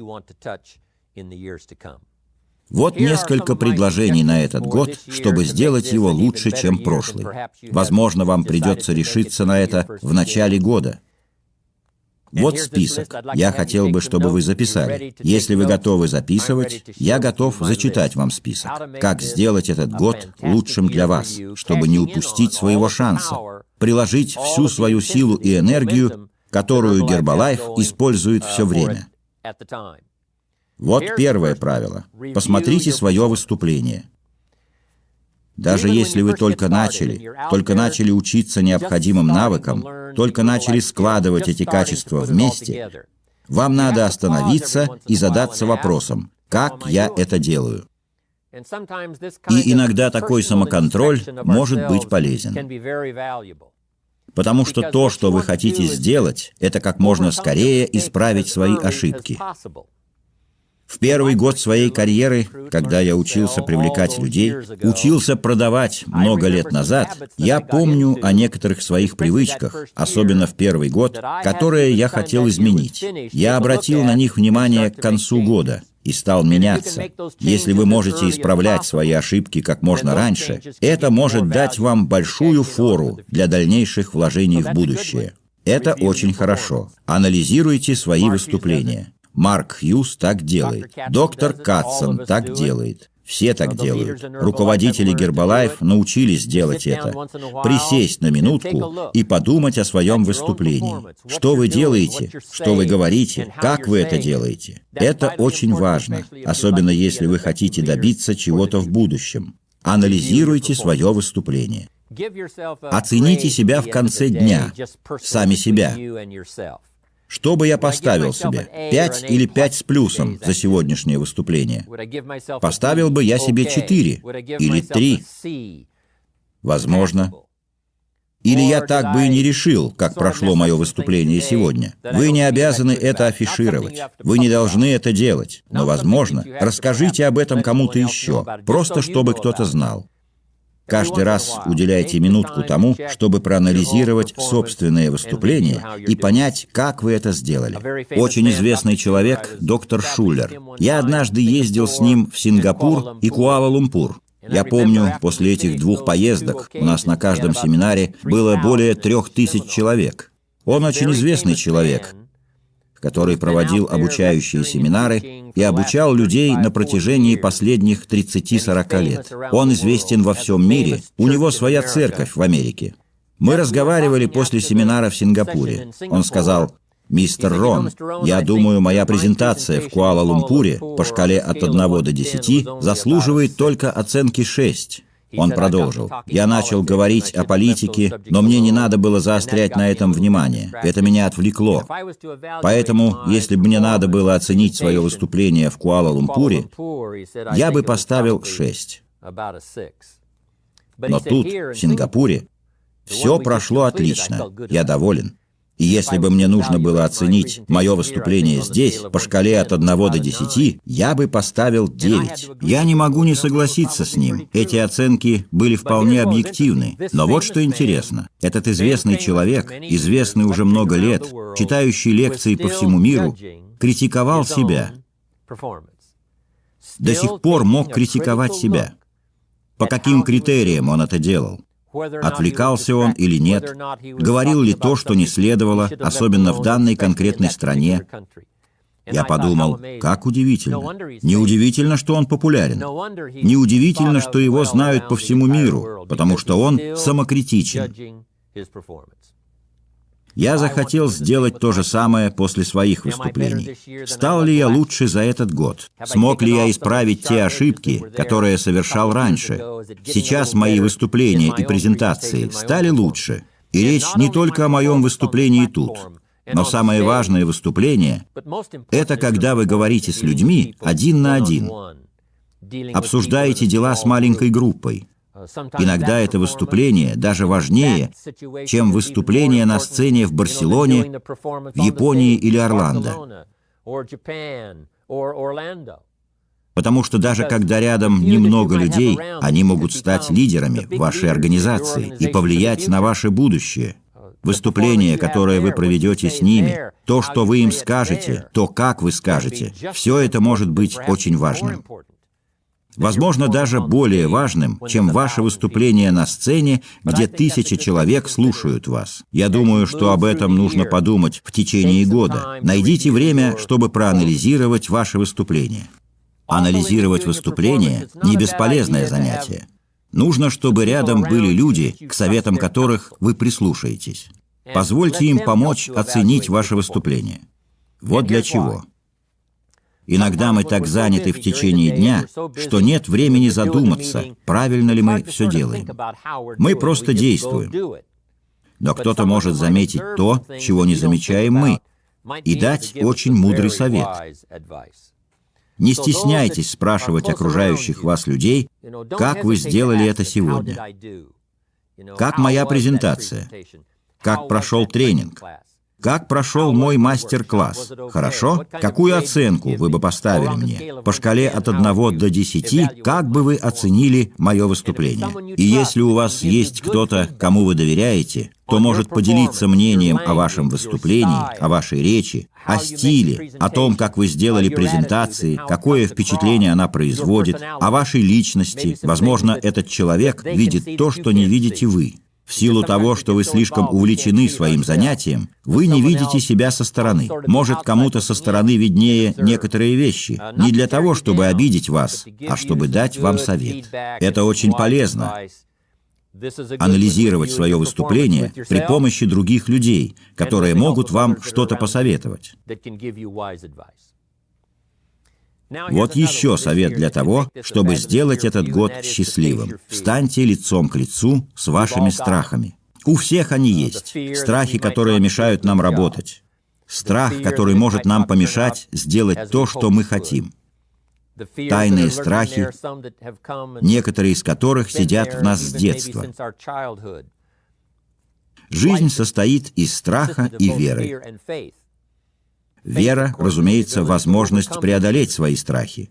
Но что нужно делать со своими страхами? И что касается вашего восприятия. Не чувствовать себя сильным в какой-то момент. Вам нужно встретиться лицом к лицу с вашим страхом. Вам нужно работать над этим. Что я могу сделать, чтобы искоренить этот страх, чтобы преодолеть его? Или, как я говорю, загнать его подальше в угол? Потому что всегда существует конфликт между верой и правдой. Но вера может загнать ваши страхи в дальний угол.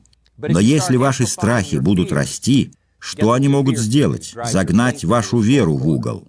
Всегда идет соревнование между одним и другим, между добром и злом, между тьмой и светом, между болезнью и здоровьем, между свободой и тиранией. Противоречие есть всегда.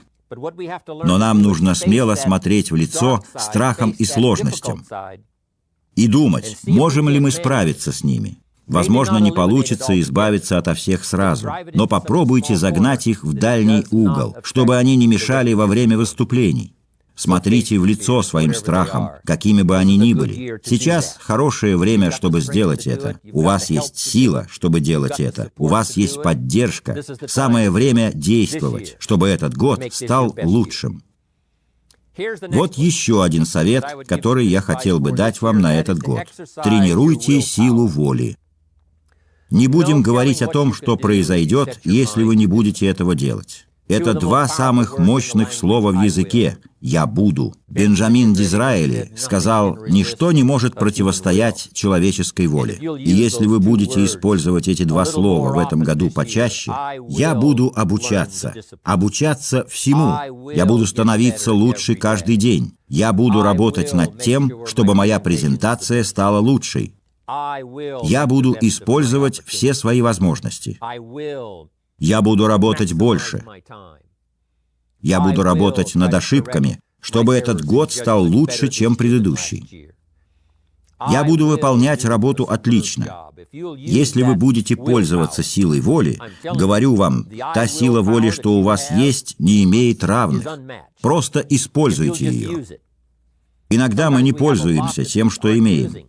Это как если бы у вас был счет в банке, но вы бы ни разу не выписали чек. Это было бы странно. Или у вас в банке 10 миллионов долларов, а вы выписываете чек на $1. Что я хочу от вас? У вас есть счет на 10 миллионов в виде силы воли. Прошу вас в этом году выписывать чеки побольше. Возьмите на себя больше ответственности. Скажите себе, я научился решать проблемы в прошлом. Я буду решать проблемы в будущем. Я буду исправлять ошибки. Я буду знакомиться с людьми, которых боялся раньше. Я буду учиться выступать. Я стану лидером и буду помогать людям вместе с Гербалайф. Я изменюсь. Вы можете сделать это. Вот еще. Признавайте свои ошибки. Иногда приходится признавать ошибки перед другими людьми, которых мы расстроили или подвели из-за своих ошибок. Мы должны признавать свои ошибки перед теми, кто рассчитывал на нас. Но что-то пошло не так, и мы не справились. Вот что самое важное. Нужно признаваться самому себе в своих ошибках. Самый лучший советник, который вам поможет, это вы сами. Мы ценим советы Марка Хьюза, мы ценим советы команды президентов и представителей Chairman's Club, мы ценим советы наших руководителей, мы ценим советы нашей семьи, мы ценим советы наших близких друзей, мы ценим советы тех, кому мы доверяем и кто может дать нам что-то полезное. Но вы самый важный советник, которому стоит доверять. Есть несколько вариантов решения проблемы, которые вы даже не знаете, как решить. Признайте свои ошибки. Иногда просто побудьте в одиночестве и поговорите сами с собой. Вот где я упустил что-то. Вот это я мог сделать лучше, чем сделал. Вот тут я пустил все на самотек. Так делать не стоило. Будьте честны с собой. И ищите ответы в своем сердце. Сделайте выводы, которые позволят вам двигаться дальше. Все мы совершаем ошибки. У нас у всех были неудачные дни. Иногда мы говорим что-то лишнее или не к месту. Нужно было держать язык за зубами, но не вышло. Мы выходили из себя, когда не следовало. Такое случается со всеми. Нужно делать выводы из этого и прислушиваться к советам окружающих, но лучше к своим собственным. Еще один важный совет. Пользуйтесь моментом и возможностями Herbalife, чтобы осознать свои цели. Хороший вопрос, почему вы присоединились к бизнесу Herbalife? Чем вас привлекла эта компания? Многих из вас привлекли продукты, вам понравился ваш результат. Некоторых привлекла возможность улучшить свое финансовое положение. Или то и другое вместе. Некоторые из вас слышали о тренингах и обучении, которые у нас проводятся, которые помогают людям в личностном росте. Для кого-то это был шанс спастись от полного безденежья. Возможно, вы искали ответы, и поиски привели вас в Herbalife. Или вы всегда хотели свое дело, но не пробовали создать его прежде. Вы всегда работали на кого-то, а теперь получили шанс работать на самих себя. Шанс использовать весь свой потенциал. Не знаю, какие еще причины могли привести вас в Herbalife. Что привлекло вас в уникальном человеке марки Хьюзи? Что привлекло вас в фантастических продуктах? Что привлекло вас в системе поддержки бизнеса Herbalife? Шанс работать в коллективе и воплотить мечту в реальность. Я не знаю, что еще могло вас привлечь в этот бизнес, но неплохо было бы подумать об этом. Что я подумал, когда услышал о Herbalife? Что я могу сделать в этом бизнесе? Что я могу делать с этими продуктами? Не так сложно вернуться и обдумать это. Укрепиться в своих мыслях, решить окончательно. А с этого уже надо начать, используя свои мысли о целях, задумываться о будущем. Некоторые вещи, о которых вы задумывались раньше, теперь можно воплотить. Возможно, это займет 1-2 года. Теперь надо провести переоценку своих ценностей. Потому что год назад, можете вспомнить, когда вы пришли в компанию, вы могли думать только об этом. Мы слышали истории, которые всех нас вдохновляли. Когда кто-то приходит и говорит: «Если бы я мог зарабатывать $5000 в месяц, это было бы прекрасно». Но так продолжалось недолго, пока они не изменили свои цели. Вы должны думать не только о финансовой выгоде, но и обо всем остальном. И вот что я называю пересмотром ценностей. Это причины, чтобы действовать правильно. Если у вас есть причина, вы сможете сделать что угодно. Если у вас веская причина, вы можете сделать все, чего хотите. Ищите выгоду везде, где можно. Если у вас достаточно причин для этого. Достаточно причин, чтобы рано вставать. Достаточно причин, чтобы ложиться позже. Достаточно причин, чтобы взяться за работу и всему научиться.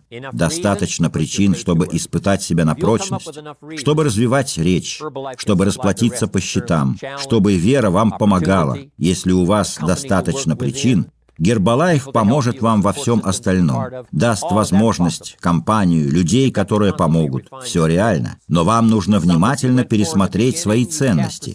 Некоторые, которые были в начале, придется отбросить. Я так делал. Некоторые цели, которые были у меня в начале, когда я только начал строить свою организацию, стоили мне слишком дорого. Если бы я знал заранее, я бы их не ставил перед собой. Я научился корректировать цели. Какие-то цели, которыми я был одержим, в конечном счете дали не то, что я хотел. Во-первых, за них нужно платить. Во-вторых, когда ты их получаешь, они уже не приносят такого удовольствия. Это процесс, который происходит для вас лично, в вашем бизнесе и в вашей семье. Проверяйте свои цели. Цель сильнее любого предмета. Что вы хотите, это важно. Но не менее важно, зачем вам это. Решите, чего вы хотите. Зачем вы это хотите. Работайте. Потому что если вы работаете над этим, Гербалайф будет работать над другим, команда президентов над третьим, все это соединится воедино. Если вы сохраняете ясность причин, почему вы хотите, чтобы Гербалайф работал с вами, я говорю вам, вы будете готовы воспользоваться шансом, который дарит вам Гербалайф, и пользоваться системой поддержки. Тогда изменится ваша жизнь, работа вашей организации, изменится будущее. Анализируйте свои цели. Следующее. Верьте в себя. Верить в то, что у вас есть сила. Мы уже говорили об этом ранее. Сила для того, чтобы повернуть свою жизнь в нужное вам русло. Верьте в себя. Вам нужно верить в будущее, в страну, где вы живете, в экономическую систему. Вы должны верить, что ваши лидеры разбираются в политике, и все будет хорошо. Нам нужно улучшать свою жизнь в ближайшем будущем по сравнению с последними годами. Вам нужно верить в общество, верить церкви или синагоге. Вам нужно верить окружающим. Гербалайф дает вам почву для веры, будущее, взгляды, возможности, шансы. Но что самое важное, это верить в самих себя. Если вам нужны ответы, то они уже у вас есть. Если вам нужна поддержка, она уже здесь. Верьте в себя. У вас есть способность и сила. Не жалуйтесь, что что-то недоступно. Вы сможете добиться этого с помощью своей веры, силы и власти. Кто-то сказал, я жаловался, что у меня не было ботинок до тех пор, пока не встретил человека, у которого не было ног.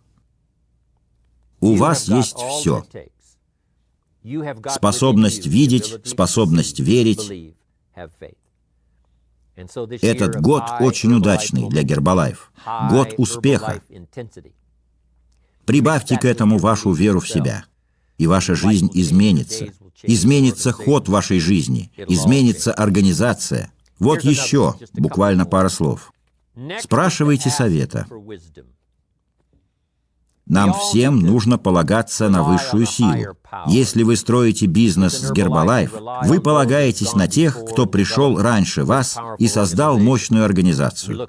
Посмотрите на Марка, у которого такое поразительное видение своего будущего, позволяющее зарабатывать миллиардную прибыль в рамках могущественной компании, способность создать свой бизнес. Мы полагаемся на него. Мы черпаем вдохновение из таких историй от тех, кто смог стать частью команды президентов, председателей или миллионеров и всех остальных, но нам не нужно забывать и о собственной силе. Я верующий, и когда я не могу найти ответы на вопросы, я молюсь, ищу высшую силу.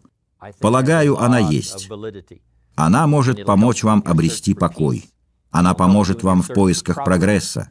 Она поможет обрести покой в вашем доме. Она поможет вам найти жизненное равновесие. Она поможет вам в ваших поисках, когда вы уже готовы отдать все, что есть, ради вашего дела.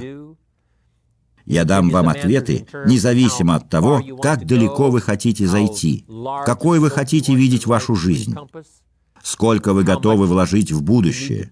Не очень много, но достаточно, чтобы осуществились мечты. Иногда это получается, если обращаться за помощью к высшей силе. Берегите свое время. Мы все располагаем одним и тем же временем. Я помню, когда мне впервые пришла в голову эта мысль, что у богатых людей тоже 24 часа в сутки, и у бедных людей те же 24 часа. Какое невероятное открытие! Я подумал, разве это не любопытно? Вот богатый человек с этим временем, и вот бедный.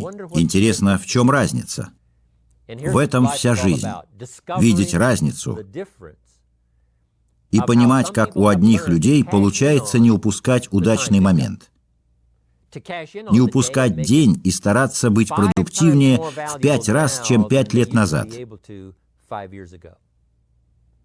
Извлекайте выгоду из времени. Не теряйте время, пользуйтесь свободой. Если у вас есть время, и вы не используете его с умом, в вашей жизни будет мало жизни. Но если вы научитесь получать максимум от своего времени, это возможно. Вы сможете прожить 5 жизней в одной. Можете прожить 10 жизней. Потому что жизнь – это не только проходящее время. Жизнь – это собранный опыт, его значение и количество. Компания Herbalife дает вам шанс сделать ваш мир шире, чем он может быть. Herbalife дает вам шанс подумать, где вы.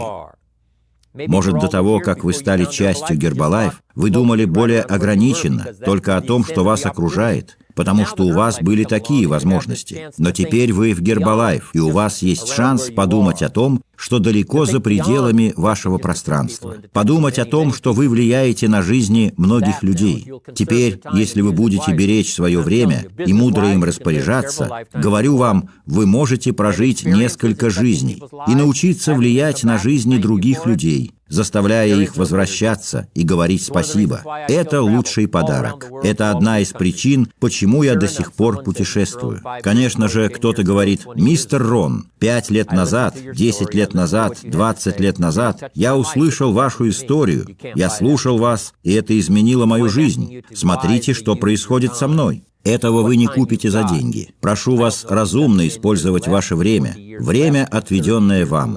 Я не знаю, сколько лет у вас впереди. 10, 20 или 30. Это произошло со мной не так давно. Я работаю над последней частью моей жизни. Но сколько бы времени у вас не было, в любом случае оно есть. Мало или много, ловите момент. Не пускайте все на самотек. Ловите момент и сделайте его ценным. Используйте время с пользой. Если есть час, заполните его. Если есть день, проведите его с пользой. Если у вас есть возможность поговорить с кем-то, вложите в эту беседу все, что у вас есть, все, что знаете и чувствуете. Если вы начинаете правильно пользоваться своим временем, жизнь дает возможность прожить больше жизней. Теперь хотел бы поделиться с вами некоторыми способами развития своих лидерских качеств для наступающего года. У меня для вас несколько слов для размышлений. Первое – ценить. Это номер один. Прежде всего ценить то, что у вас уже есть.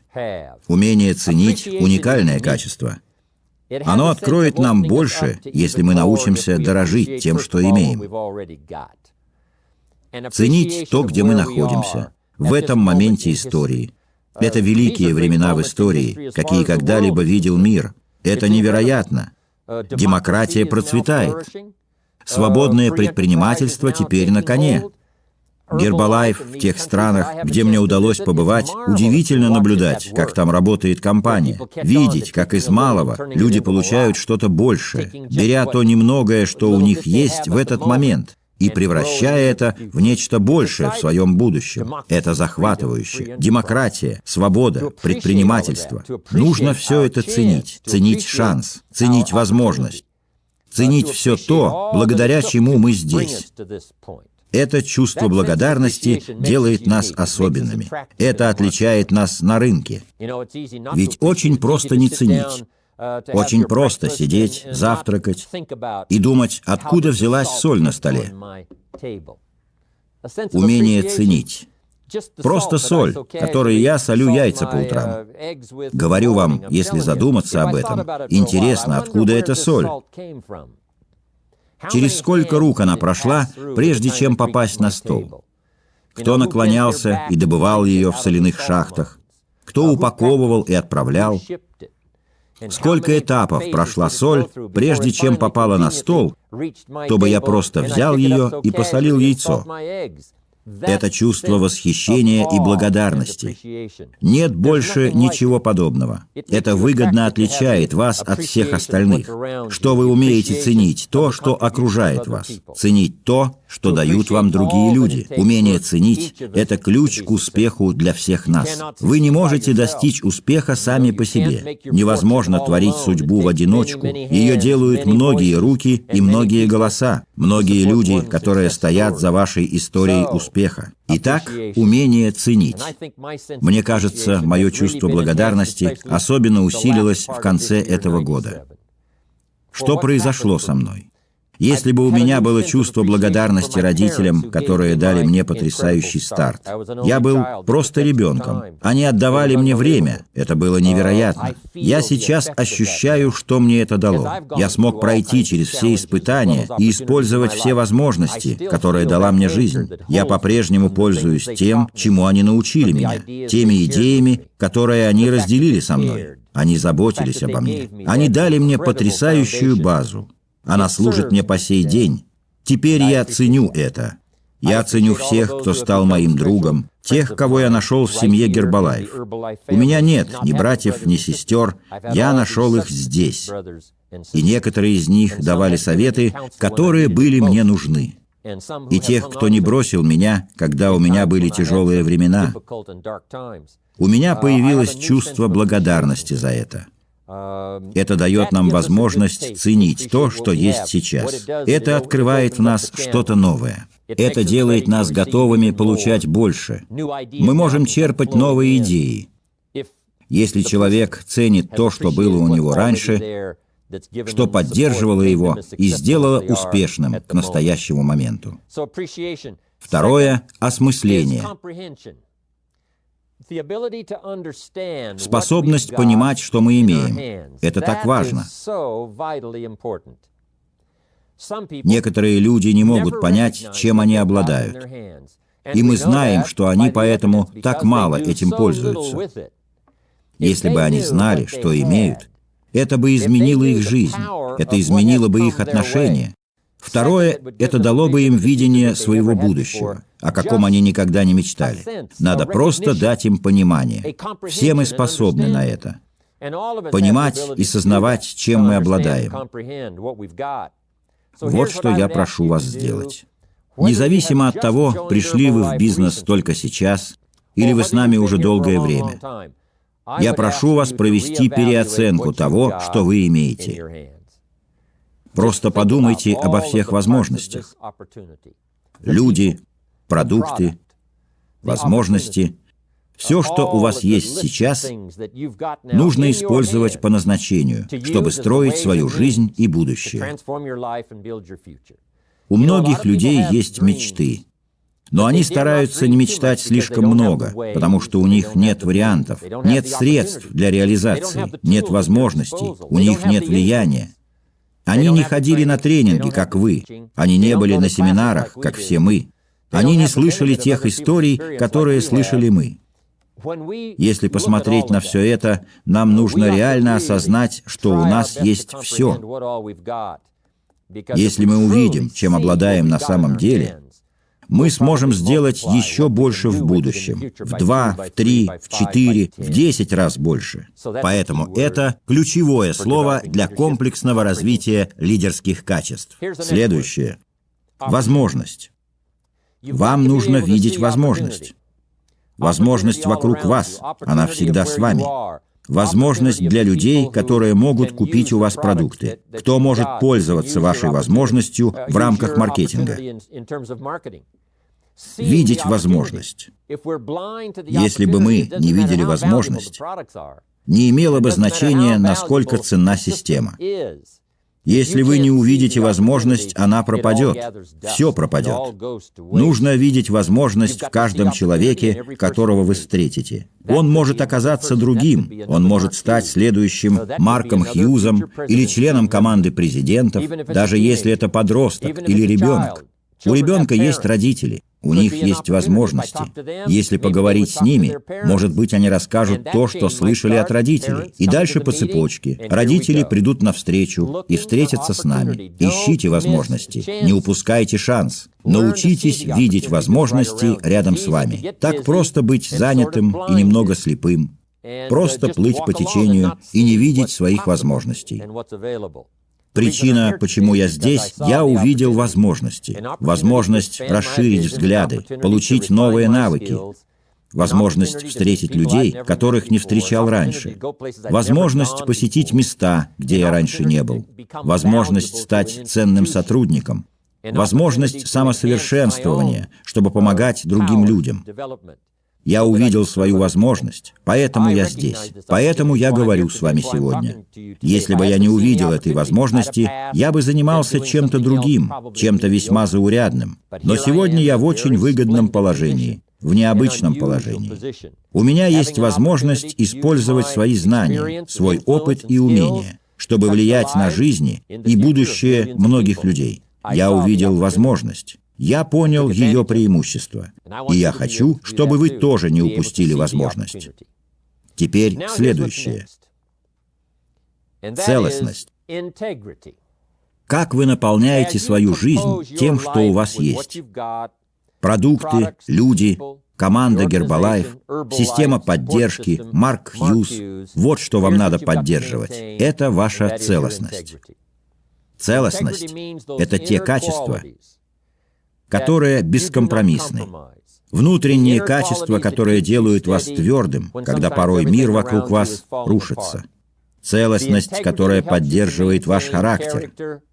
Все качества, которые дают вам шанс в будущем стать лучше, чем сейчас. Целостность внутри вас. Целостность на пути к бизнесу. Целостность в ведении и управлении бизнесом. Это жизненно важно для развития лидерских качеств. Следующее – нравственность. Есть правильный путь и неправильный. Можно поступать правильно, а можно неправильно. Цивилизация – это средство сдерживания наших темных сторон. Нужное, чтобы мы показывали свои хорошие стороны. Это уже некоторые нравственные нормы. Не поддаваться искушению навредить другому человеку. Остановиться лучше с каждым днем. Президент Линкольн, один из президентов Америки, говорил: «К счастью, мы будем слушать наших добрых ангелов, ангелов светлой стороны».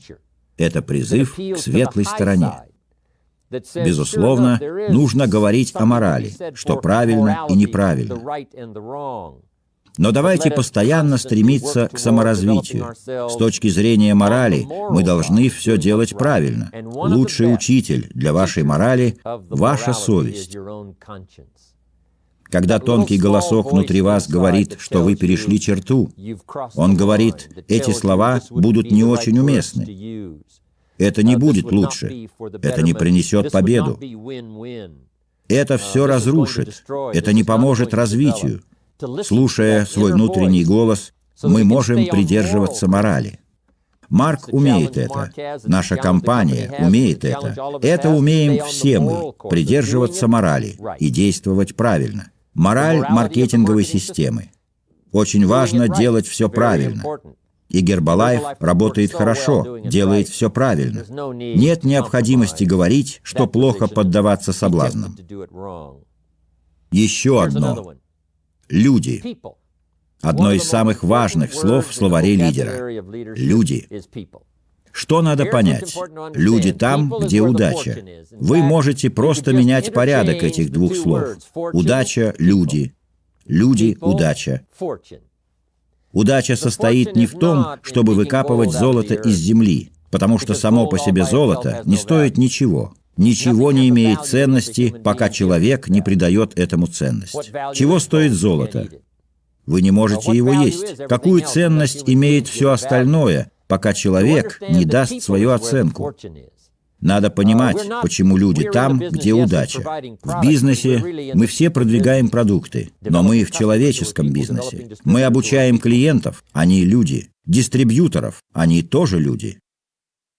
Все мы в бизнесе людей. Уникальное чувство благодарности. Когда я впервые узнал о таком виде маркетинга в 25 лет, я подумал, если поток людей, которых я могу привлечь, не ограничен, тогда я точно стану богатым. Что-то подсказывало мне, хотя мне не хватало знаний, но что-то подсказывало мне, что если я найду путь, как помочь заработать кому-то еще, я смогу заработать сам. И если у меня есть кто-то, кто приносит прибыль, то компания будет мне это компенсировать. Тогда у меня возник вопрос, сколько людей смогу я привлечь?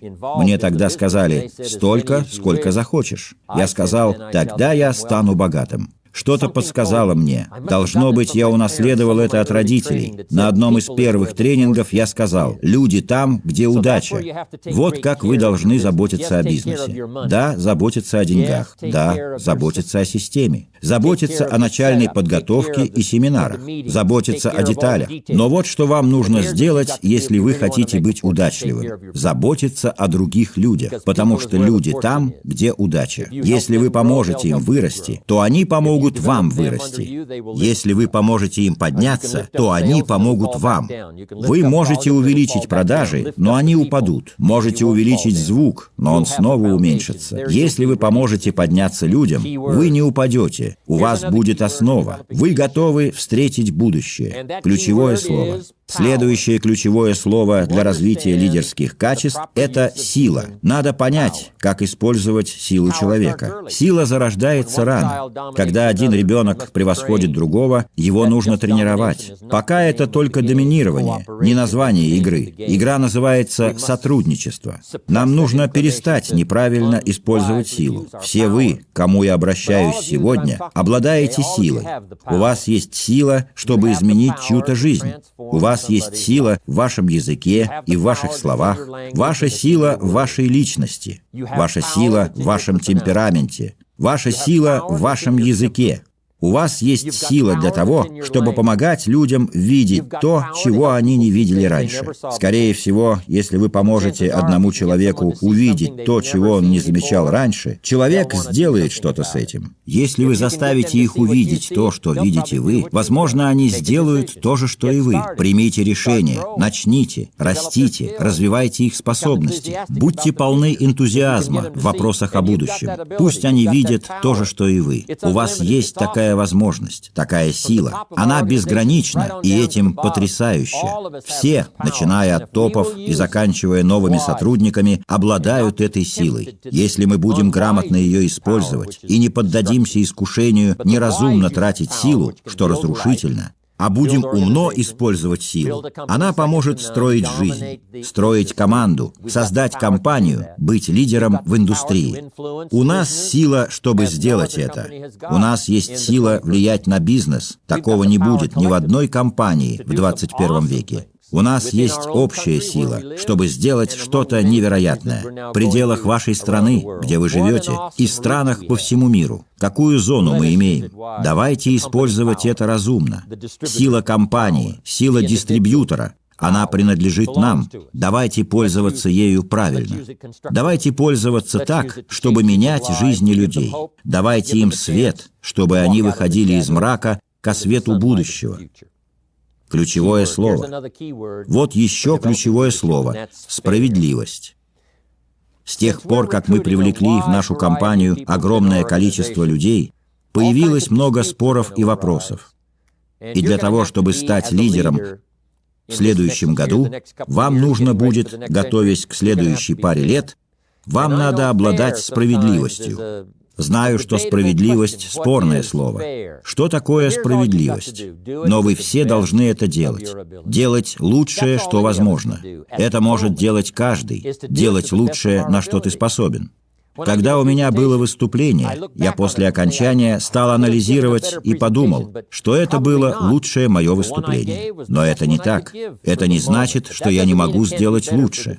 Каждый может научиться совершенствоваться, обсуждать что-то даже с самим собой.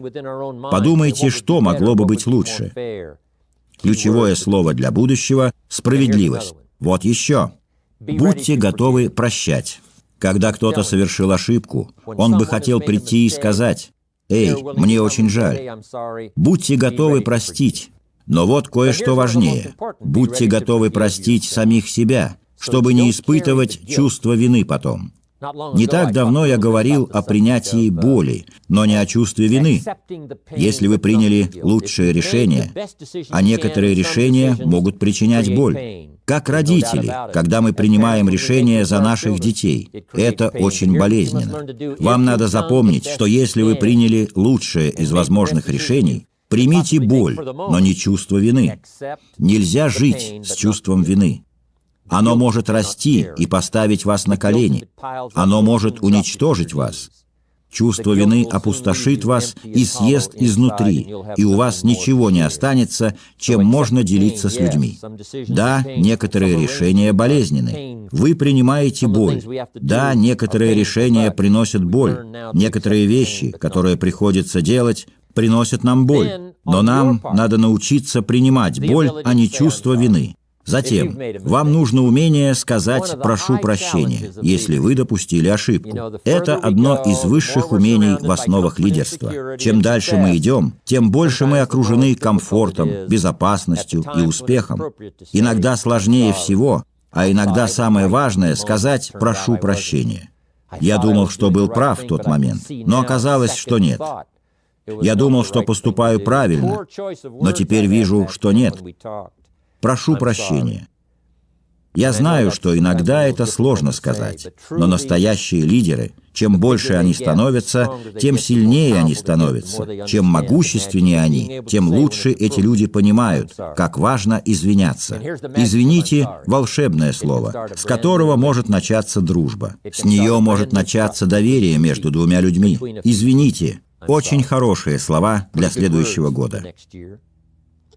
Следующее – вера. Вера в будущее. Вера, что у нас есть ответы, чтобы помочь людям. Вера, что Herbalife будет с нами. Вера в систему.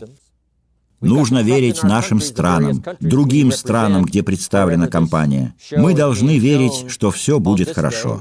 Мы должны верить, что лидеры стран делают все, что от них зависит. Что системы вокруг нас делают все, что от них зависит. Школы делают все от них зависящее. Все учреждения нашей страны, к счастью, стараются делать все от них зависящее. Herbalife, безусловно, делает лучшее из того, что можно. Я просто хочу, чтобы вы верили. Марк Хьюз не просто так принимает решения. Он всегда долго обдумывает их. У него есть советники, у него много людей, которые помогают, прежде чем Марк примет окончательное решение. Я научился им доверять. Марк принимал невероятные решения, и вышло, что они были верными, результативными и направленными на будущее. Теперь последнее. Научитесь доверять сами себе. Вы должны доверять тому, что видите. Доверяйте тому, во что верите. Вы должны доверять себе, что не упустите свой шанс. Вы должны верить себе, верить своей интуиции. Доверяйте себе, чтобы мечтать о таком, о чем раньше не могли мечтать. Верьте в то, что вы можете быть главой семьи. Доверяйте своей интуиции, чтобы видеть, возможно, опасность. Развивайте интуицию, чтобы распознавать опасность в вашей семье, вашей команде, вашим клиентам. Почувствуйте это. Вы можете этому научиться. Следующее. Доверяйте своей вере. Верьте в то, что вы можете воплотить в жизнь свои мечты и мечты других людей. Доверие. Вера. Видение. Без видения, говорил один пророк, мы погибнем. Нет будущего, нет надежды, нет лучшего мира без видения. Но возможно видеть вещи, которые не существуют. Возможно визуализировать команду, которой еще не существует. Марк увидел Chairman's Club до того, как он появился. Команду президентов он видел до того, как в ней оказался первый человек. Он увидел команду миллионеров задолго до того, как первые дистрибьюторы получили квалификацию и стали частью команды миллионеров. Он видел это. Видел. И я хочу, чтобы мы с вами разделили это умение, настолько верить в будущее, обладать таким умением видеть. Это невероятно, что вы можете получить и сделать, если у вас будет такое видение. Вот что может сделать вера. Во-первых, видеть все как есть. Нужно принимать реальность. Но что еще делает вера? Видеть все в лучшем свете, видеть вашу жизнь в лучшем свете, видеть ситуацию в лучшем свете. Возможно, некоторые из вас близки к концу, вам недостаточно света в жизни. Трудные времена, жестокие времена. Пускай. Я прошу вас посмотреть на ситуацию и сказать себе: да, у меня трудности, но не делайте это концом истории. История идет дальше, переступает через ситуацию. Вам надо смотреть дальше, видеть вещи, которых еще нет, видеть себя в лучшем образе. Чтобы заботиться о своих детях, мы должны это делать, видеть, какие они есть, и видеть, какими они могут быть. Третья ступень веры. Все станет лучше. Ничто не происходит до тех пор, пока кто-то не начинает действовать. Города не строятся сами по себе, больницы не существуют, организация никогда не появится сама по себе, удача не придет к вам, пока кто-то не начнет верить и не скажет: «Я все сделаю, чтобы это произошло». И это возможно для всех. Осуществить что-то. Я хочу, чтобы это случилось с вами. Еще пара советов, и я закончу. Следующее – семья. Я попрошу вас оценить, как прошел год, и подумайте, как вы можете развиться не только в бизнесе, но уделить внимание балансу в жизни. Это даст вам удовлетворение.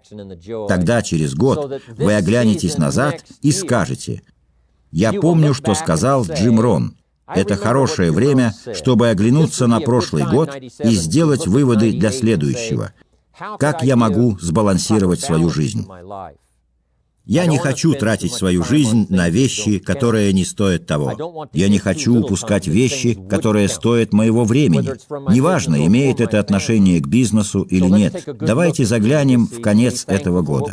Будьте благодарны за то, что имеете. Задайтесь вопросом: как я могу сделать свою работу и свою жизнь лучше в 1998, потому что это важно. Лесли и я проводили в этом году тренинги в Торонто. Мы отвечали на вопросы аудитории.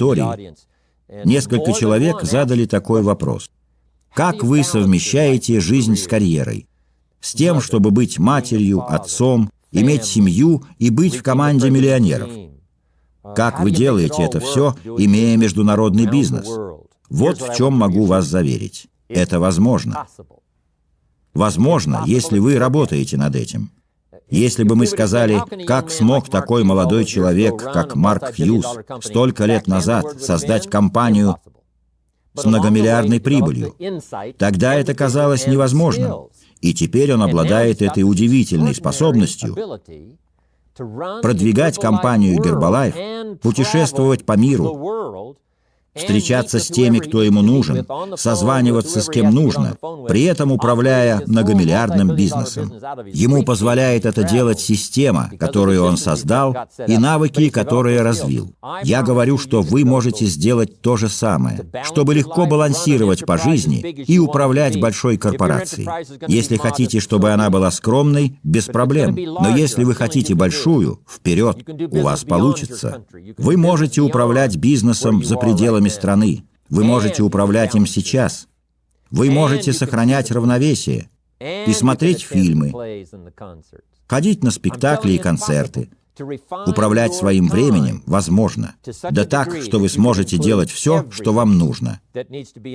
Для души, для здоровья, для культуры, для семьи. Все это возможно, если вы грамотно распределите время. Найдите в себе силы, найдите пути и средства. Пусть у вас будет мудрый советчик. Прислушивайтесь к тем, кто уже прошел через это, и используйте советы для собственной жизни, собственного будущего, возможностей. Я ставил весьма амбициозные цели, работая с вами и Марком Хьюзом по всему миру. Я научился многому, чему не научился за предыдущие годы. Можете посмотреть в мой ежедневник. Если вы в него посмотрите, вы скажете: невозможно. Как можно посещать такое количество стран? Но я могу. Я здоров, я энергичен, я готов ко всему. Готов стать лучше, чем когда-либо я был. Возможно, скоро я окажусь в вашем городе. Может быть, очень скоро мы будем жать друг другу руки. Может быть, я буду поздравлять кого-то из вас, если кто-то из вас станет членом команды GET, или команды миллионеров, или команды президентов, новыми членами команды Chairman's Club. Не могу дождаться того момента, когда увижу, чего вы добились, что с вами происходит, чем вы занимаетесь.